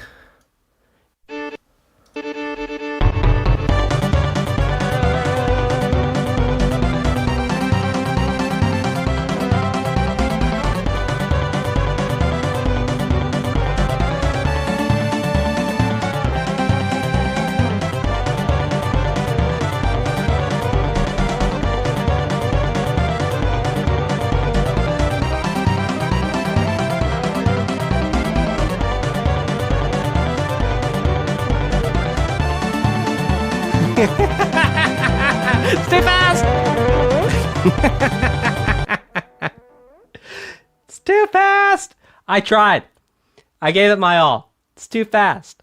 So what's happening here in the music is a G to a C, back to a G, to a D, to a C, to a G. Now, for those of you who've been here this whole stream, you can rock and roll with this very quickly. If G is 1, what is C? Answer in the chat right now. If G is 1, what is C? Put your number answer in the chat. If G is 1, what is C? And then if G is 1, what is D?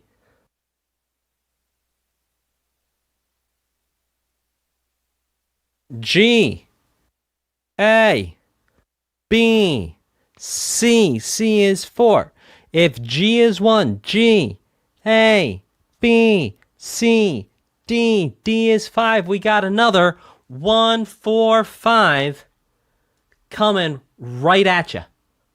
Coming right at you.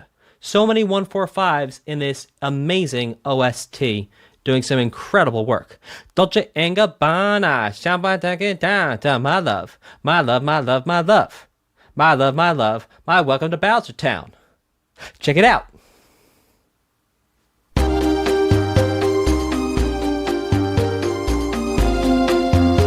Booster Town, sorry, not Bowser Town.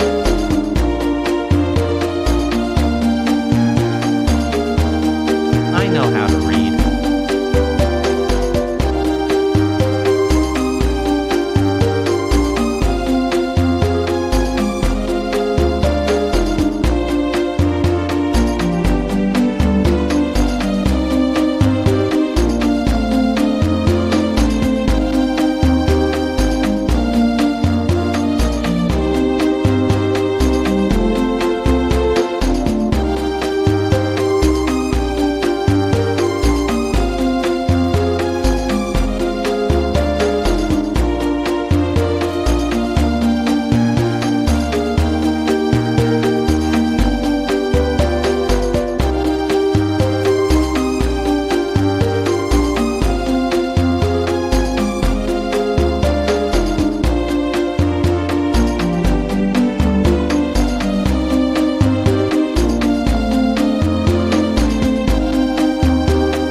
If y'all don't mind, I want to play for a moment.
Alright, that's felt like playing for a moment. Thank you for grooving with me as I indulge myself. Okay, so some interesting chords going on here, and also some 1s and 5s. So here we go. So it's C minor, with a B flat in the bass. What genre do I call this? Bossa Nova. Like it's It's not quite bossa nova, but if I had to classify this as a genre, I'd call it bossa nova. To answer Hans Gretel, thank you very much for your question in the chat. Yeah, it's bossa nova-ish. Bossa nova adjacent.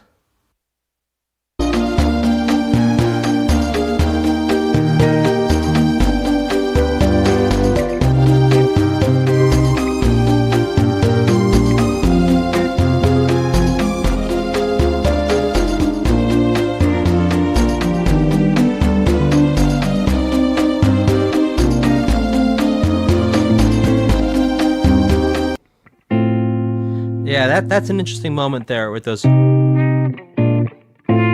It goes C minor over B flat 2. Wow. Yeah, it's really a D in second inversion. Really cool stuff. Love it. All right, let's keep this thing going. And my name is what? My name is who?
Okay, there's one sound I'd like to point out here to you, and that is what sounds like someone with a very hoarse throat trying to gargle salt water.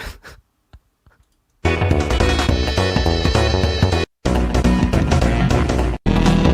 right here.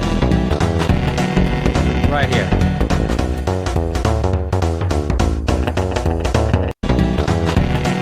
Right there. So that is, I think it's supposed to be either a growling saxophone or a growling trumpet. Now, what is a growling saxophone and what is a growling trumpet? That is when someone plays a note through a saxophone or trumpet, or indeed, I think many other, you could do it with a trombone as well. Well, you might not be able to do it with a trombone. But you actually sing a note at the same time. So you sing with your voice, and the air that's coming through your voice to make the sound also goes into the instrument to play the instrument. So you get two notes, and the notes fight each other in the instrument. And that's the sound of a growl right there. So if you've ever heard like Saturday Night Live or Dave Sanborn style saxophone playing, where at some point they do that, Godot Coffee, thank you, Godot Coffee. Godot Coffee Storm confirms can do the trombone. What it is, anytime you hear that growl, it's someone singing and playing at the same time. Cool stuff.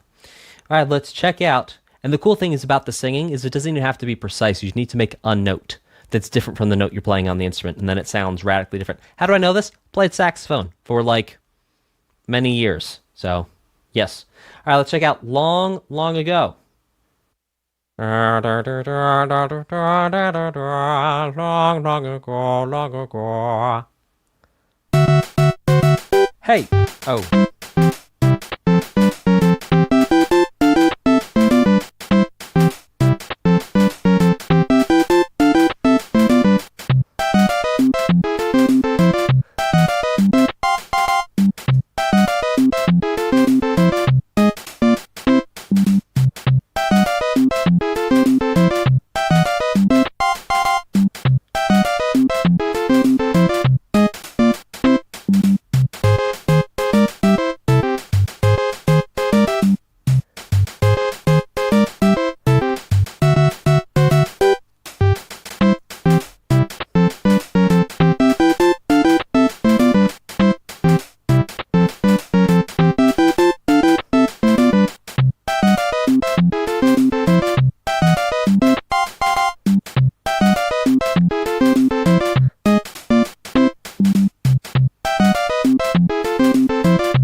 I love how it even had the time warning and then the double time of the music.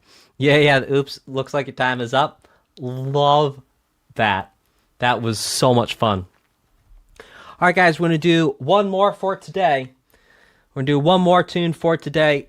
I do not stop these streams to try and sell you things or to talk about, stuff that I could sell or other people ask me to sell you. The only thing I ask from the stream is that you share it with someone who you think would enjoy it.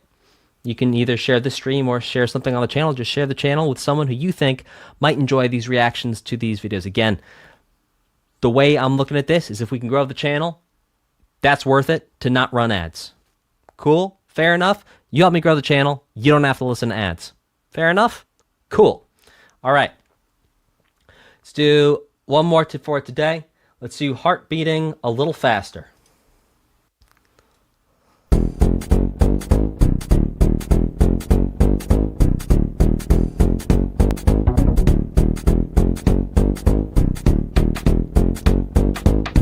So Donkey Kong.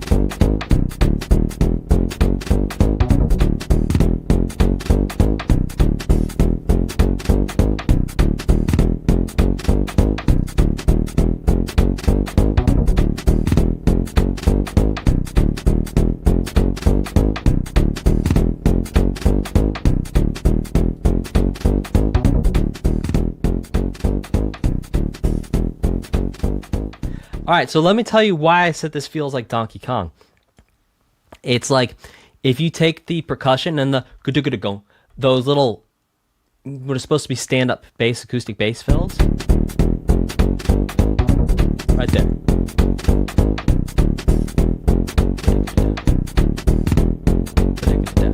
What is it?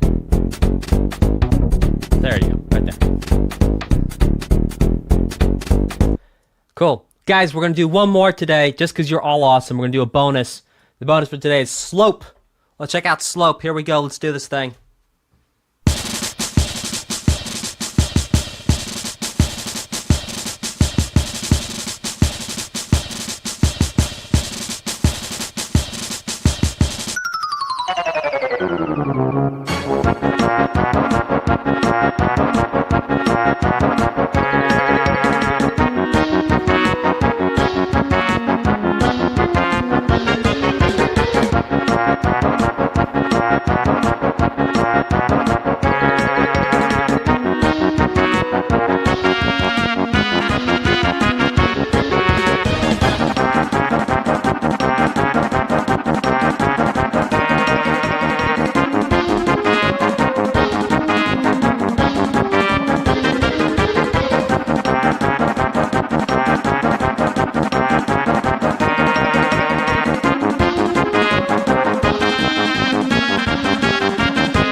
Well, that was a ton of fun. This had many modulations in it. So, it starts off. Let's see where it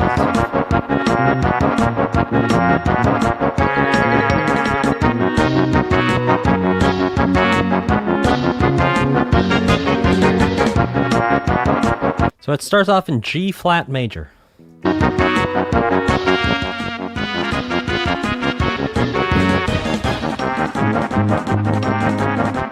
Up by a whole step to A flat.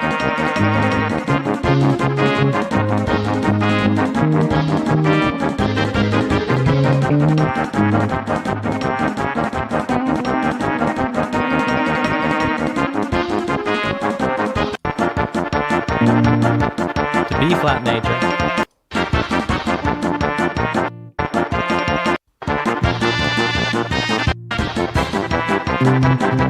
To C major.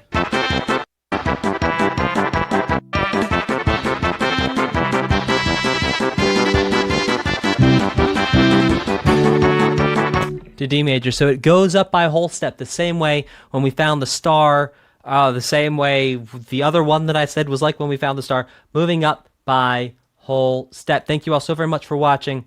If you're finding this video helpful, I have tons of courses in my community for gamers who want to create their own music. If you want our help to create your own music or to build a professional portfolio on Spotify, YouTube Music, and Apple Music, or you want help composing your first original soundtrack, click the link in the video description and apply for our Gamer Music Creator program now. There are tons of compositions and songs we've already helped gamers just like you create and release professionally. No previous musical experience is required. You can be a total beginner and we will show you every step of the way through creating and releasing your own music. You also do not need to buy extra gear. We give you everything you need from day one if you are accepted into our program. Click the link in the description and apply now. The merry bells ring.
So, really interesting piece, and another interesting thing too is we've been talking a little bit in this OST about going back and forth by whole step, and here we have another example of going back and forth by whole step, and then a meta commentary of going back and forth by whole step. We have, in fact, a wholeception.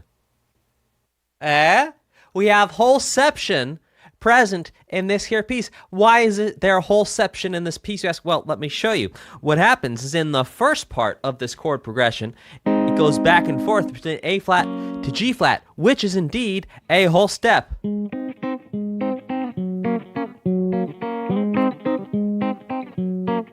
Then it modulates down by a whole step.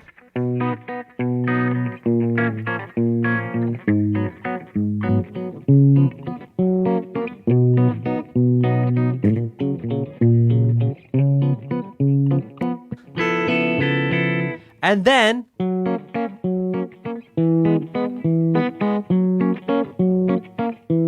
going back and forth between, let's call it whatever, we'll call it G flat to an F flat or F sharp to an E, which is in and of itself going back and forth up and down by a whole step with major chords. So not only do we have two sets of whole step separated major chords, but they themselves are separated by a whole step.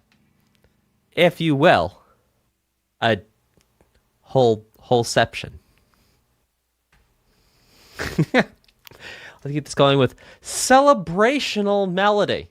Celebrational sounds as close to a made-up word as wholeception, but let's go ahead and check it out.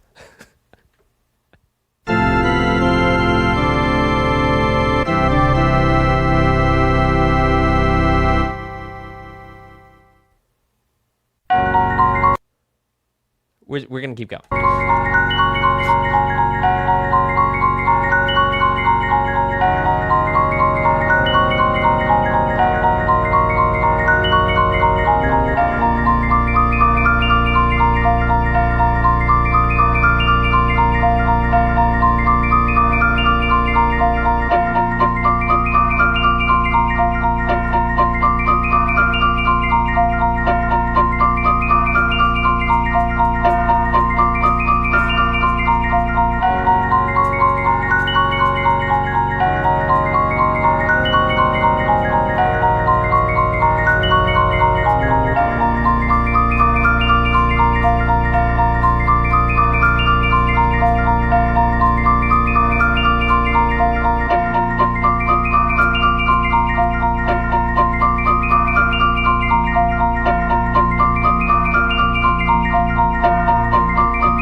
Well, at a fundamental level, what we have here is a major 1 to a major flat 6. Pretty cool. So, at a fundamental level, we have a B flat to a G flat. Oh, yeah.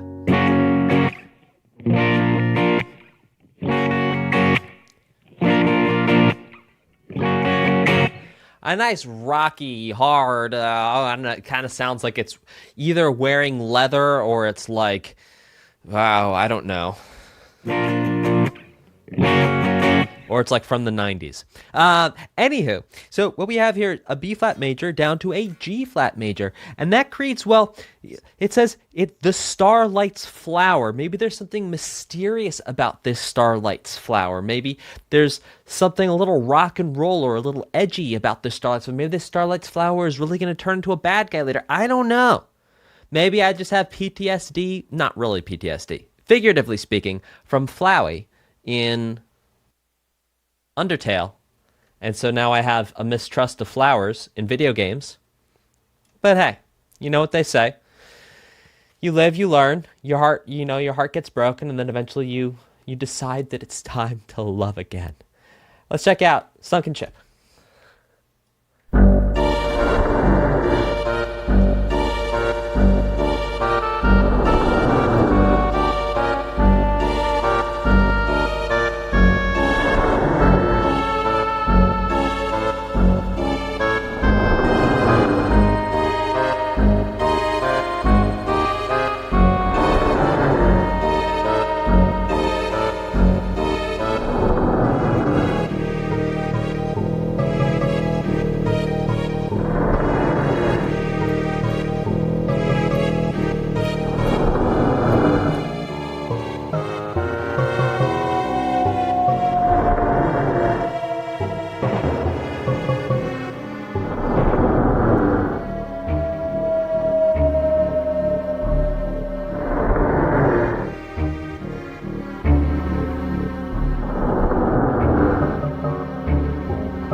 And for the reaction to this chat, we're going to go to Phone a Friend. Ready? Here we go. Ring, ring. Hello. Oh, it's Dastin from the chat.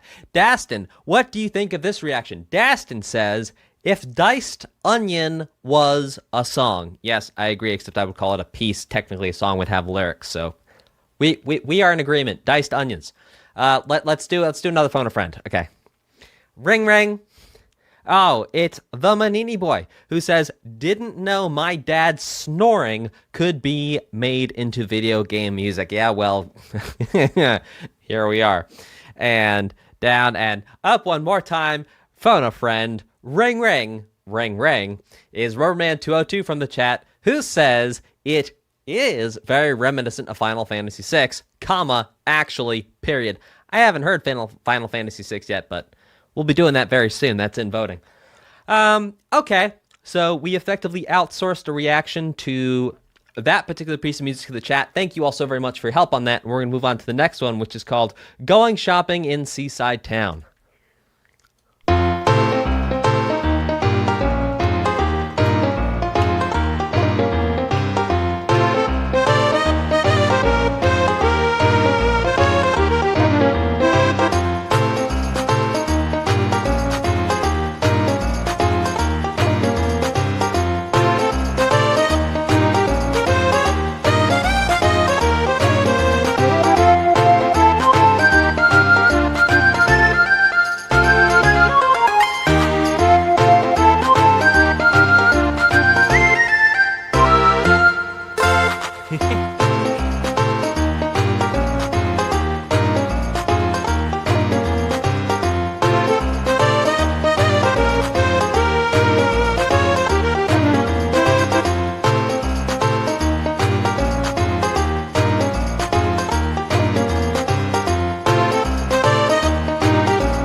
Now, the sort of B section here reminds me somewhere, somehow, of some pop song that I'm not going to be able to put my finger on. But that being said, let's talk about these here whole steps again.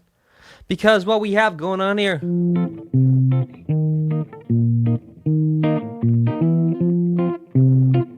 Basically, I'm paraphrasing. This is about the idea. And so what this is, it's going between an F major to an E flat major. So if you're saying, well, yeah, this does kind of fit with pieces of music we've heard before on this OST, that's going to be one of the reasons, not just because of the sounds, but because the actual chords that are being played here and now, right here, right now. Watching the world eat so much ice cream. So, whole steps back and forth with major chords. We're hearing that a lot. And what that does is it feels playful.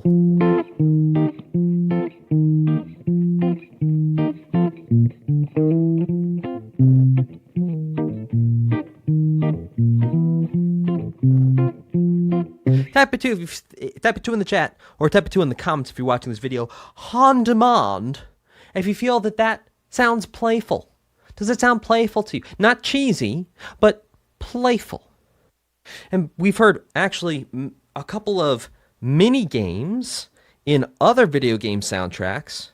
We've heard a couple mini games where there was like fishing games or arcade games or something in other video games where there was a lot of that.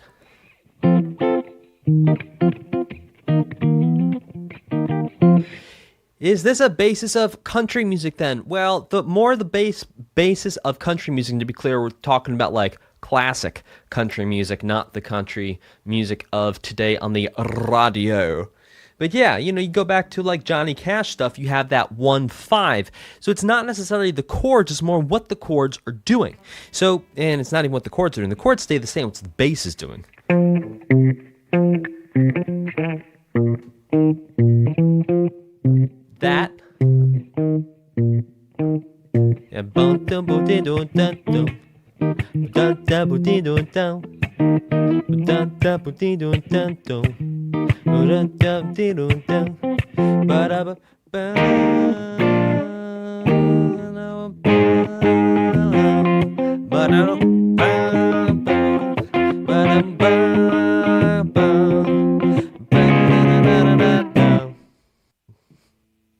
Tequila. Yeah.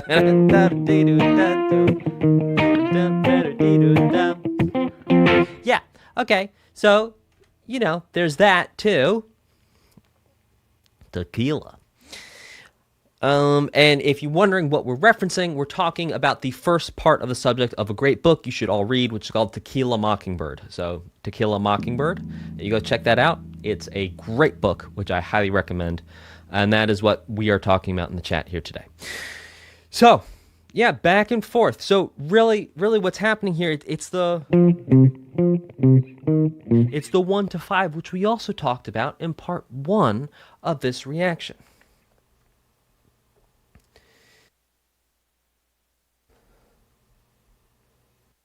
Let's check out My Paradise, which might be the shortest distance as the Tequila Mockingbird flies.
So keep in mind that all art is subjective, and just because something might be my favorite does not mean it's necessarily good or better than anything else. And I'm also not the best musician to ever walk the planet. And keeping all that in mind, this was my favorite piece so far in this OST. This was amazing. I love this. This was incredible. It was like a mix of circus music, like pipe organ, street performer, one-man band type thing. Oh gosh. This is amazing. This was incredible. Just to break down one or two things here.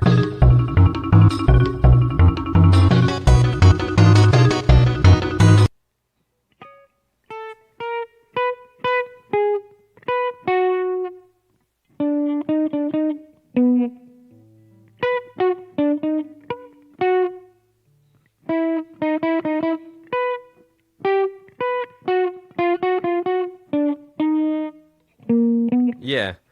Which we heard a little bit before, you know, things like this. Ah, come on. Yeah. Oh, come on.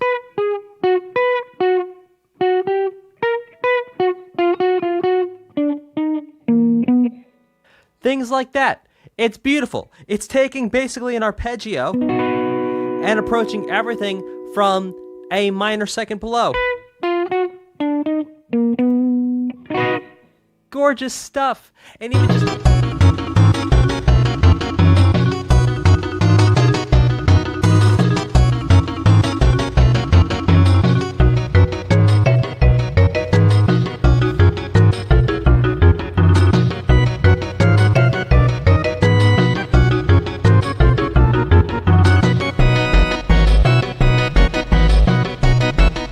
And just the bass line, too.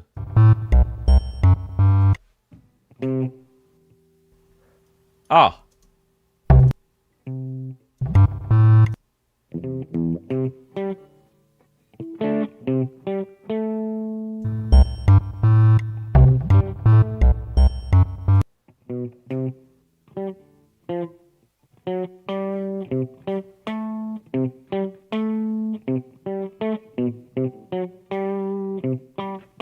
I mean, my gosh.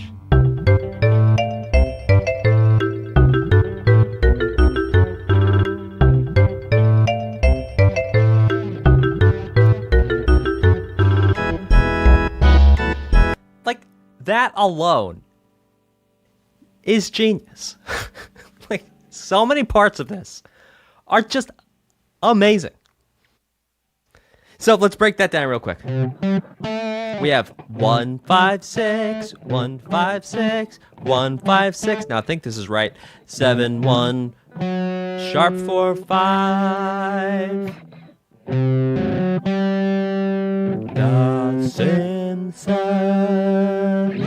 So there you go. A couple little insights into this here piece, which was easily, hands down, no questions asked, my fave so far.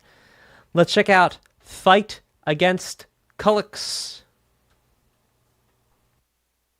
Type a 4 in the chat. If you're feeling good and you're having a nice time, and we're going to keep rocking and rolling, type a 4 in the chat if you're ready to keep rocking and rolling. Let's do this thing.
We're going to do a phone a friend on this one, too. Calling Bring. Hello, this is Rubberman202. Rubberman202 says, fight against Culex is actually the boss music from Final Fantasy VI. That said, even though Nobuo Uematsu composed it, Yoko Shimomura recreated the theme from scratch.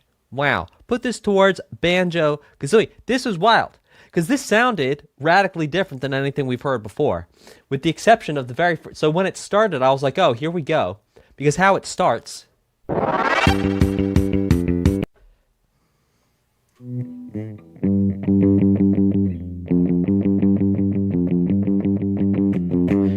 Guess what that is? That's going up and down by a whole step, which we've heard many times in this day. I was like, oh, okay, this makes sense. And then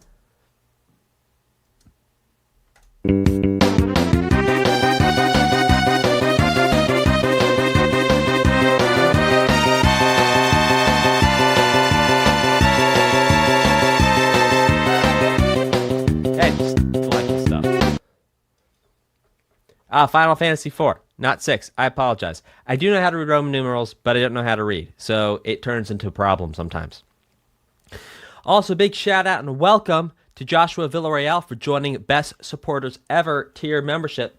Joshua, you are most welcome. As always, great to see you back on the channel. Okay. So Culex was pretty interesting, you know, and I think, oh gosh, one of my favorite parts here too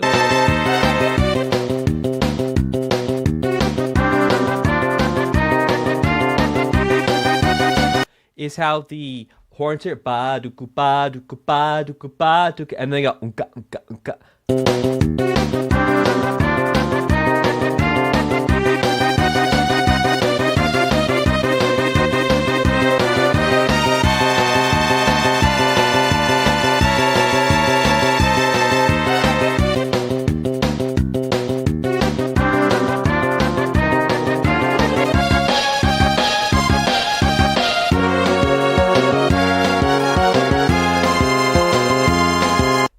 So cool. Final Fantasy IV, thank you everyone. Much appreciated. As we know, Dan does not know how to read. Speaking of which, this next song is called Moon Pie Extravaganza.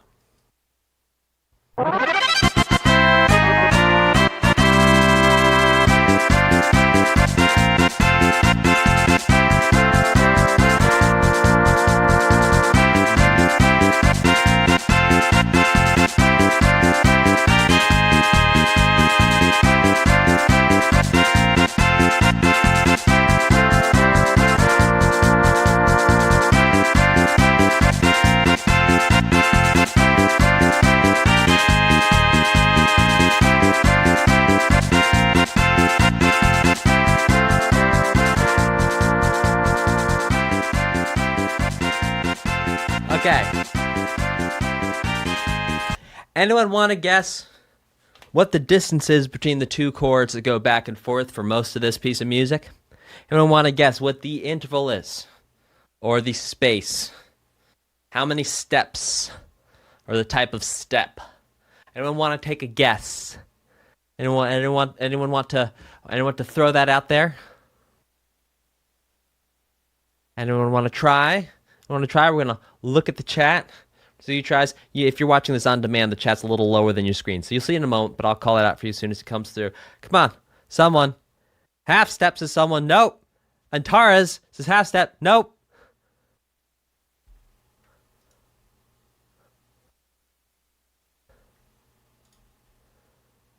Guys, this here is a whole step like we've been hearing throughout this entire thing.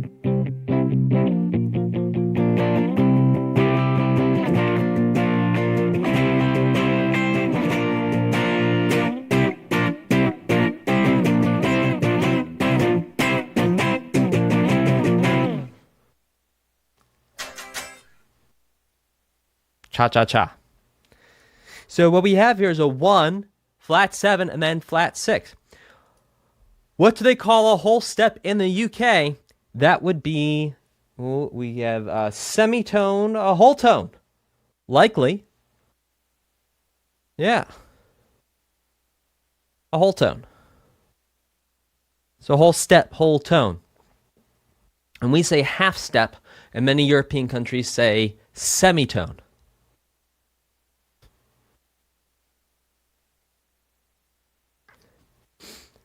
Oh, Zero gives me a ding. I thought that was a genuine question because you wanted to know. I didn't know that was actually a test that I was taking. Glad I answered right in that case. Okay, let's keep this going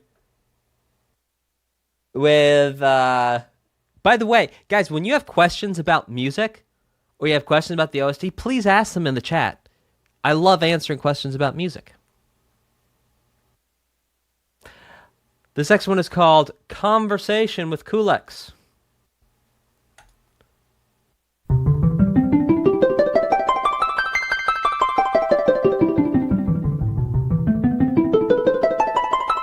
Yo, we've heard this before. This is Final Fantasy.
So this is wild to me that even though you have the same composers on both games, the fact that the game companies were okay with this happening, likely took a little bit of elbow grease behind the scenes. That's wild.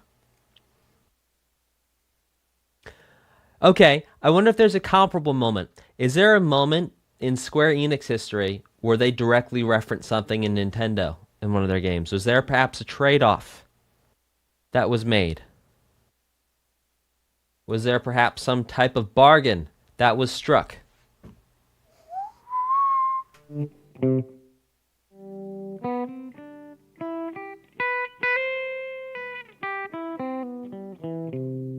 Ah, it was still affiliated with Nintendo. That makes a lot more sense.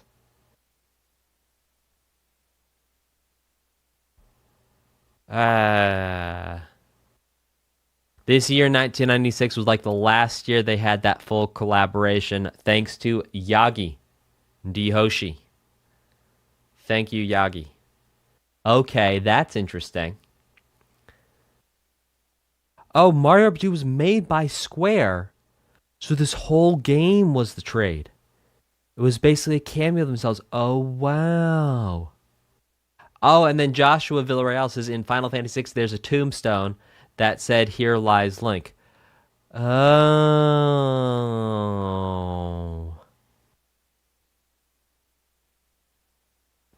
Interesting.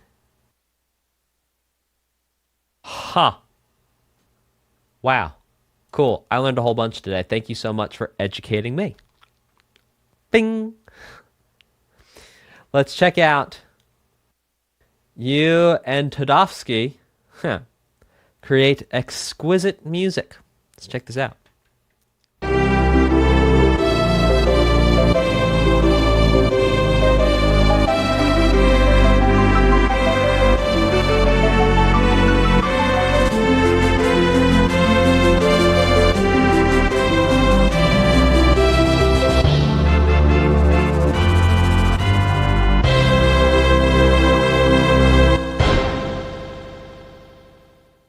Interesting. Let's actually grab that from El Topo. All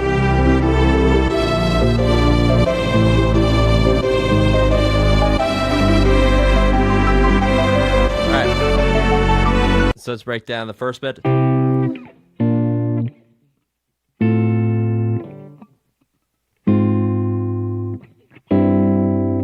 think I'm out of tune already. What happened?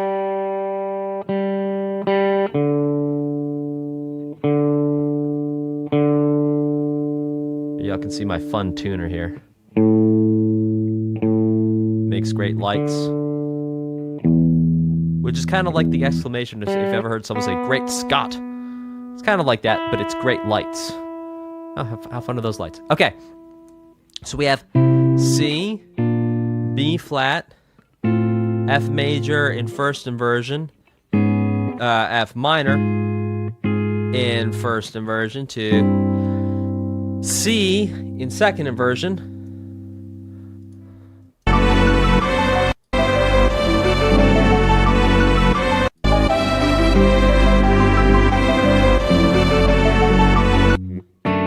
To 5 of 5, D. To F major. To C in first inversion. And then it walked up.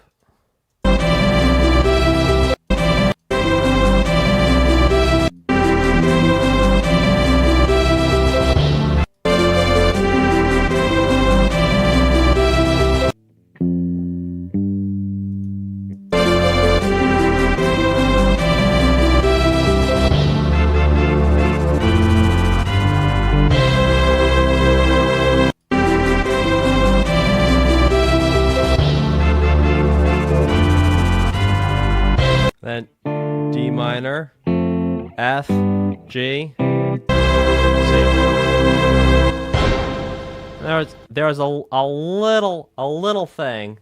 Here, I'll just grab this. I missed one part of this. Hang on.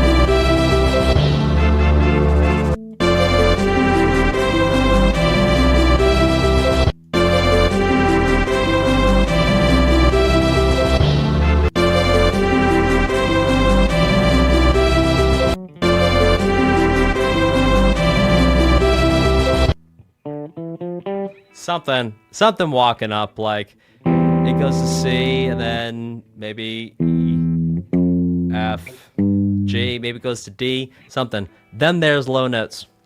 Cool. All right, let's keep it going. Or walks up to the... Walks up to a 2. I don't know, that's interesting. Okay, let's check out Nimbus Land. And who knows what shall become of this? Nimbus Land. All right, y'all, let's dance. Let's shout, because getting funky is what it's all about. We're going to reset. We're going to up our energy. We're going to go, whoo! And we're going to make learning music fun. Here we go. Nimbus Land.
you have like 1 2 3 1 2 3 1 2 1 2 3 1 2 3 1 2. That's a pretty interesting way of presenting the rhythm. Now, in addition to that, the chords are just fascinating, especially with the way that they end up finding. This chord progression is gorgeous. I actually want to break this down for you. So I'm actually turn the volume down a little bit. I'm going to play along with it and talk through what's going on here as best I can. Okay.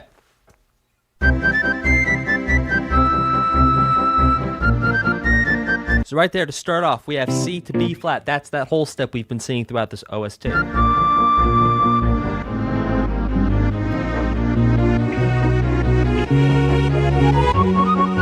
Okay, so C, B flat 2, A flat, B flat, B natural, to D flat, which then serves as the 5 of where we're going next, which is G flat major. Now G flat is 1, and it's the same idea. Down a whole step.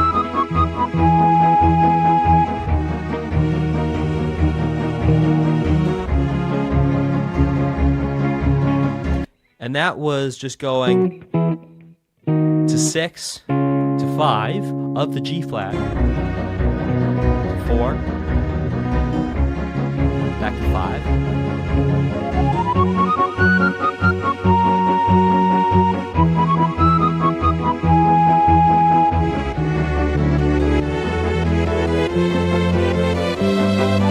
And then what happens is, just like in C, we're going to the flat 6, flat 7, leading tone, raise 7, up a whole step, which brings us to the 5 of C, which brings us back to C. So in each case, oh, so cool. So cool. Going back and forth by literally a tritone. And just that way of modulating, because each time both keys have the same way of modulating. It goes flat 6, flat 7, natural 7, flat 2, but that flat 2 really is the 5 of whatever, flat 5, sharp 4, which turns us around to the next key. And so it's this never-ending loop of going back and forth between C and G flat major. Beautiful stuff. Okay, let's check out this next one, which is called Valentina.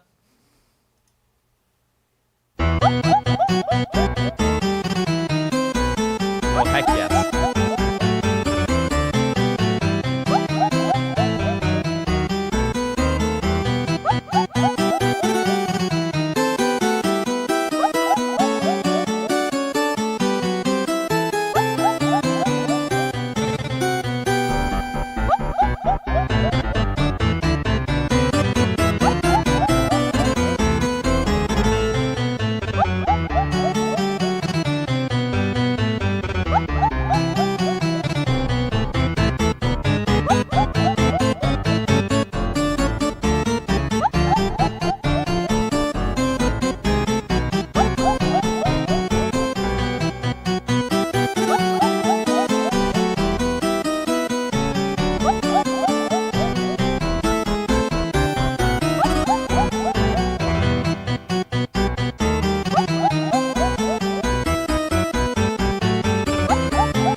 Okay, well, the piece of music was delightful, but somewhat like the sunken ship, the noise, the sound effects are Ah.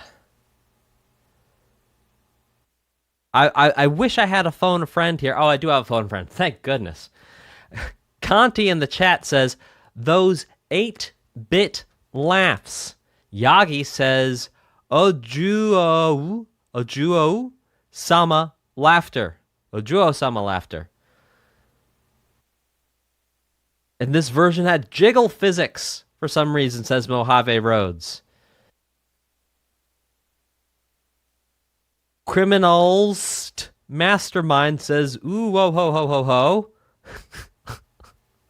She laugh at you. Genester thinks the environmental sounds were a good addition. I don't even know what to do with that. I will tell you, there's one very interesting thing that caught my attention here in the music.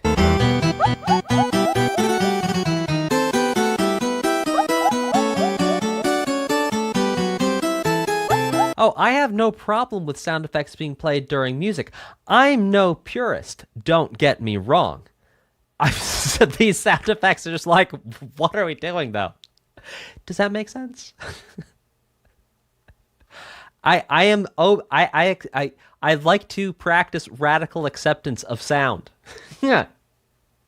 You can ask anyone who's farted in front of me. I practice radical acceptance of sound. Now that being said,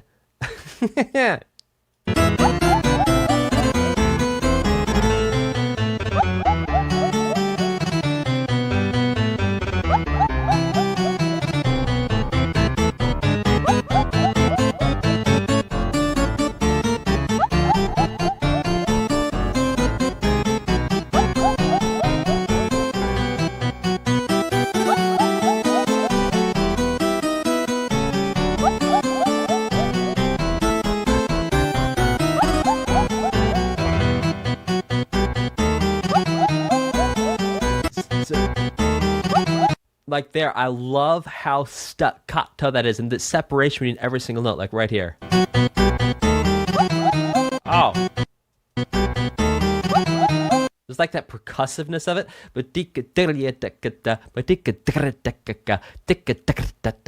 Like that, love it.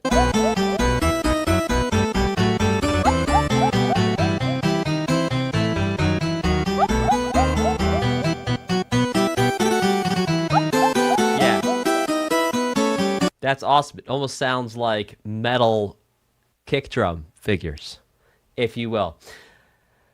Well, this next one is called a Boston cream pie. Cream. Can't even talk. I'm trying to make up names for songs that are so radically different than what's coming up next to keep on proving the point that I don't know how to read. All right, Dodo's coming.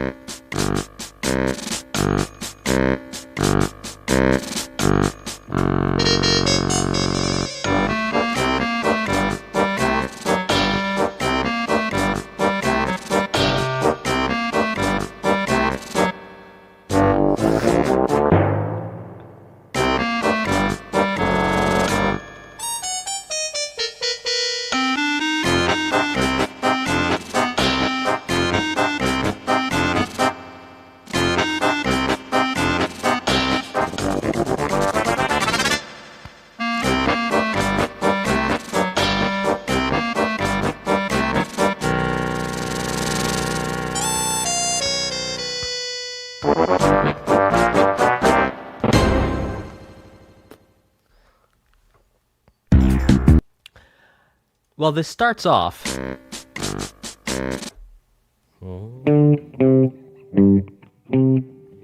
with that 1 to 5 that we've been talking about through this OST as well. We've talked about another OSTs. We're bringing it up here. This it's 1 to 5. That's that country thing. It also is that oompa thing.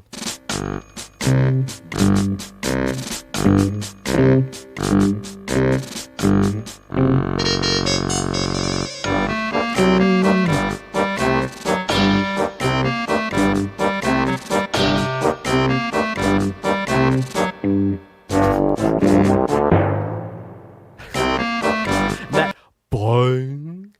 what that sound is there's drums called timpani drums. So like Tim, if you say Tim Penny and then say like punny, like you know how I make awesome jokes and they're punny. So timpani, timpani, timpani, timpani, timpani, timpani, or like tin penny, timpani, timpani drums. And they have little pedals on them that you use to change the pitch of the drums when you hit them. And that boom is like you hit it, and then you can actually move the pedal, I think. Or there's other ways you can actually increase or decrease, modulate indeed, the tension of membranophones. Membranophones are instruments that are played with a stretched membrane that is generally struck or hit in some way. And so what you do is you can actually increase and decrease the tension of membranophones. So if you ever look at a drum kit, there's lots of hardware around all the drums, and those you can actually tighten and loosen to change the sound and the pitch, indeed, of the drums. Timpani rhymes with symphony. Thank you to Cherushi, which also rhymes with timpani and symphony. Cherushi, Metsumari, all of which rhymes with symphony and timpani. And thank you. And my dog stepped on a bee. Well done, Sniper Monkey. Sniper Monkey coming in with the hot rhymes. Spitting bars, as the kids say. All right, let's keep it going with Barrel Volcano, which was also my nickname in high school. Here we go.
Okay, so this piece of music is essentially two chords going back and forth. Does anyone want to guess in the chat the distance between those two chords that is going back and forth between? Now, these chords are minor chords. I want to give you full context. These two minor chords going back and forth. This also does sound very Donkey Kong-ish, doesn't it? Donkey Kong Country. Good old SNES Donkey Kong Country. And we want to guess.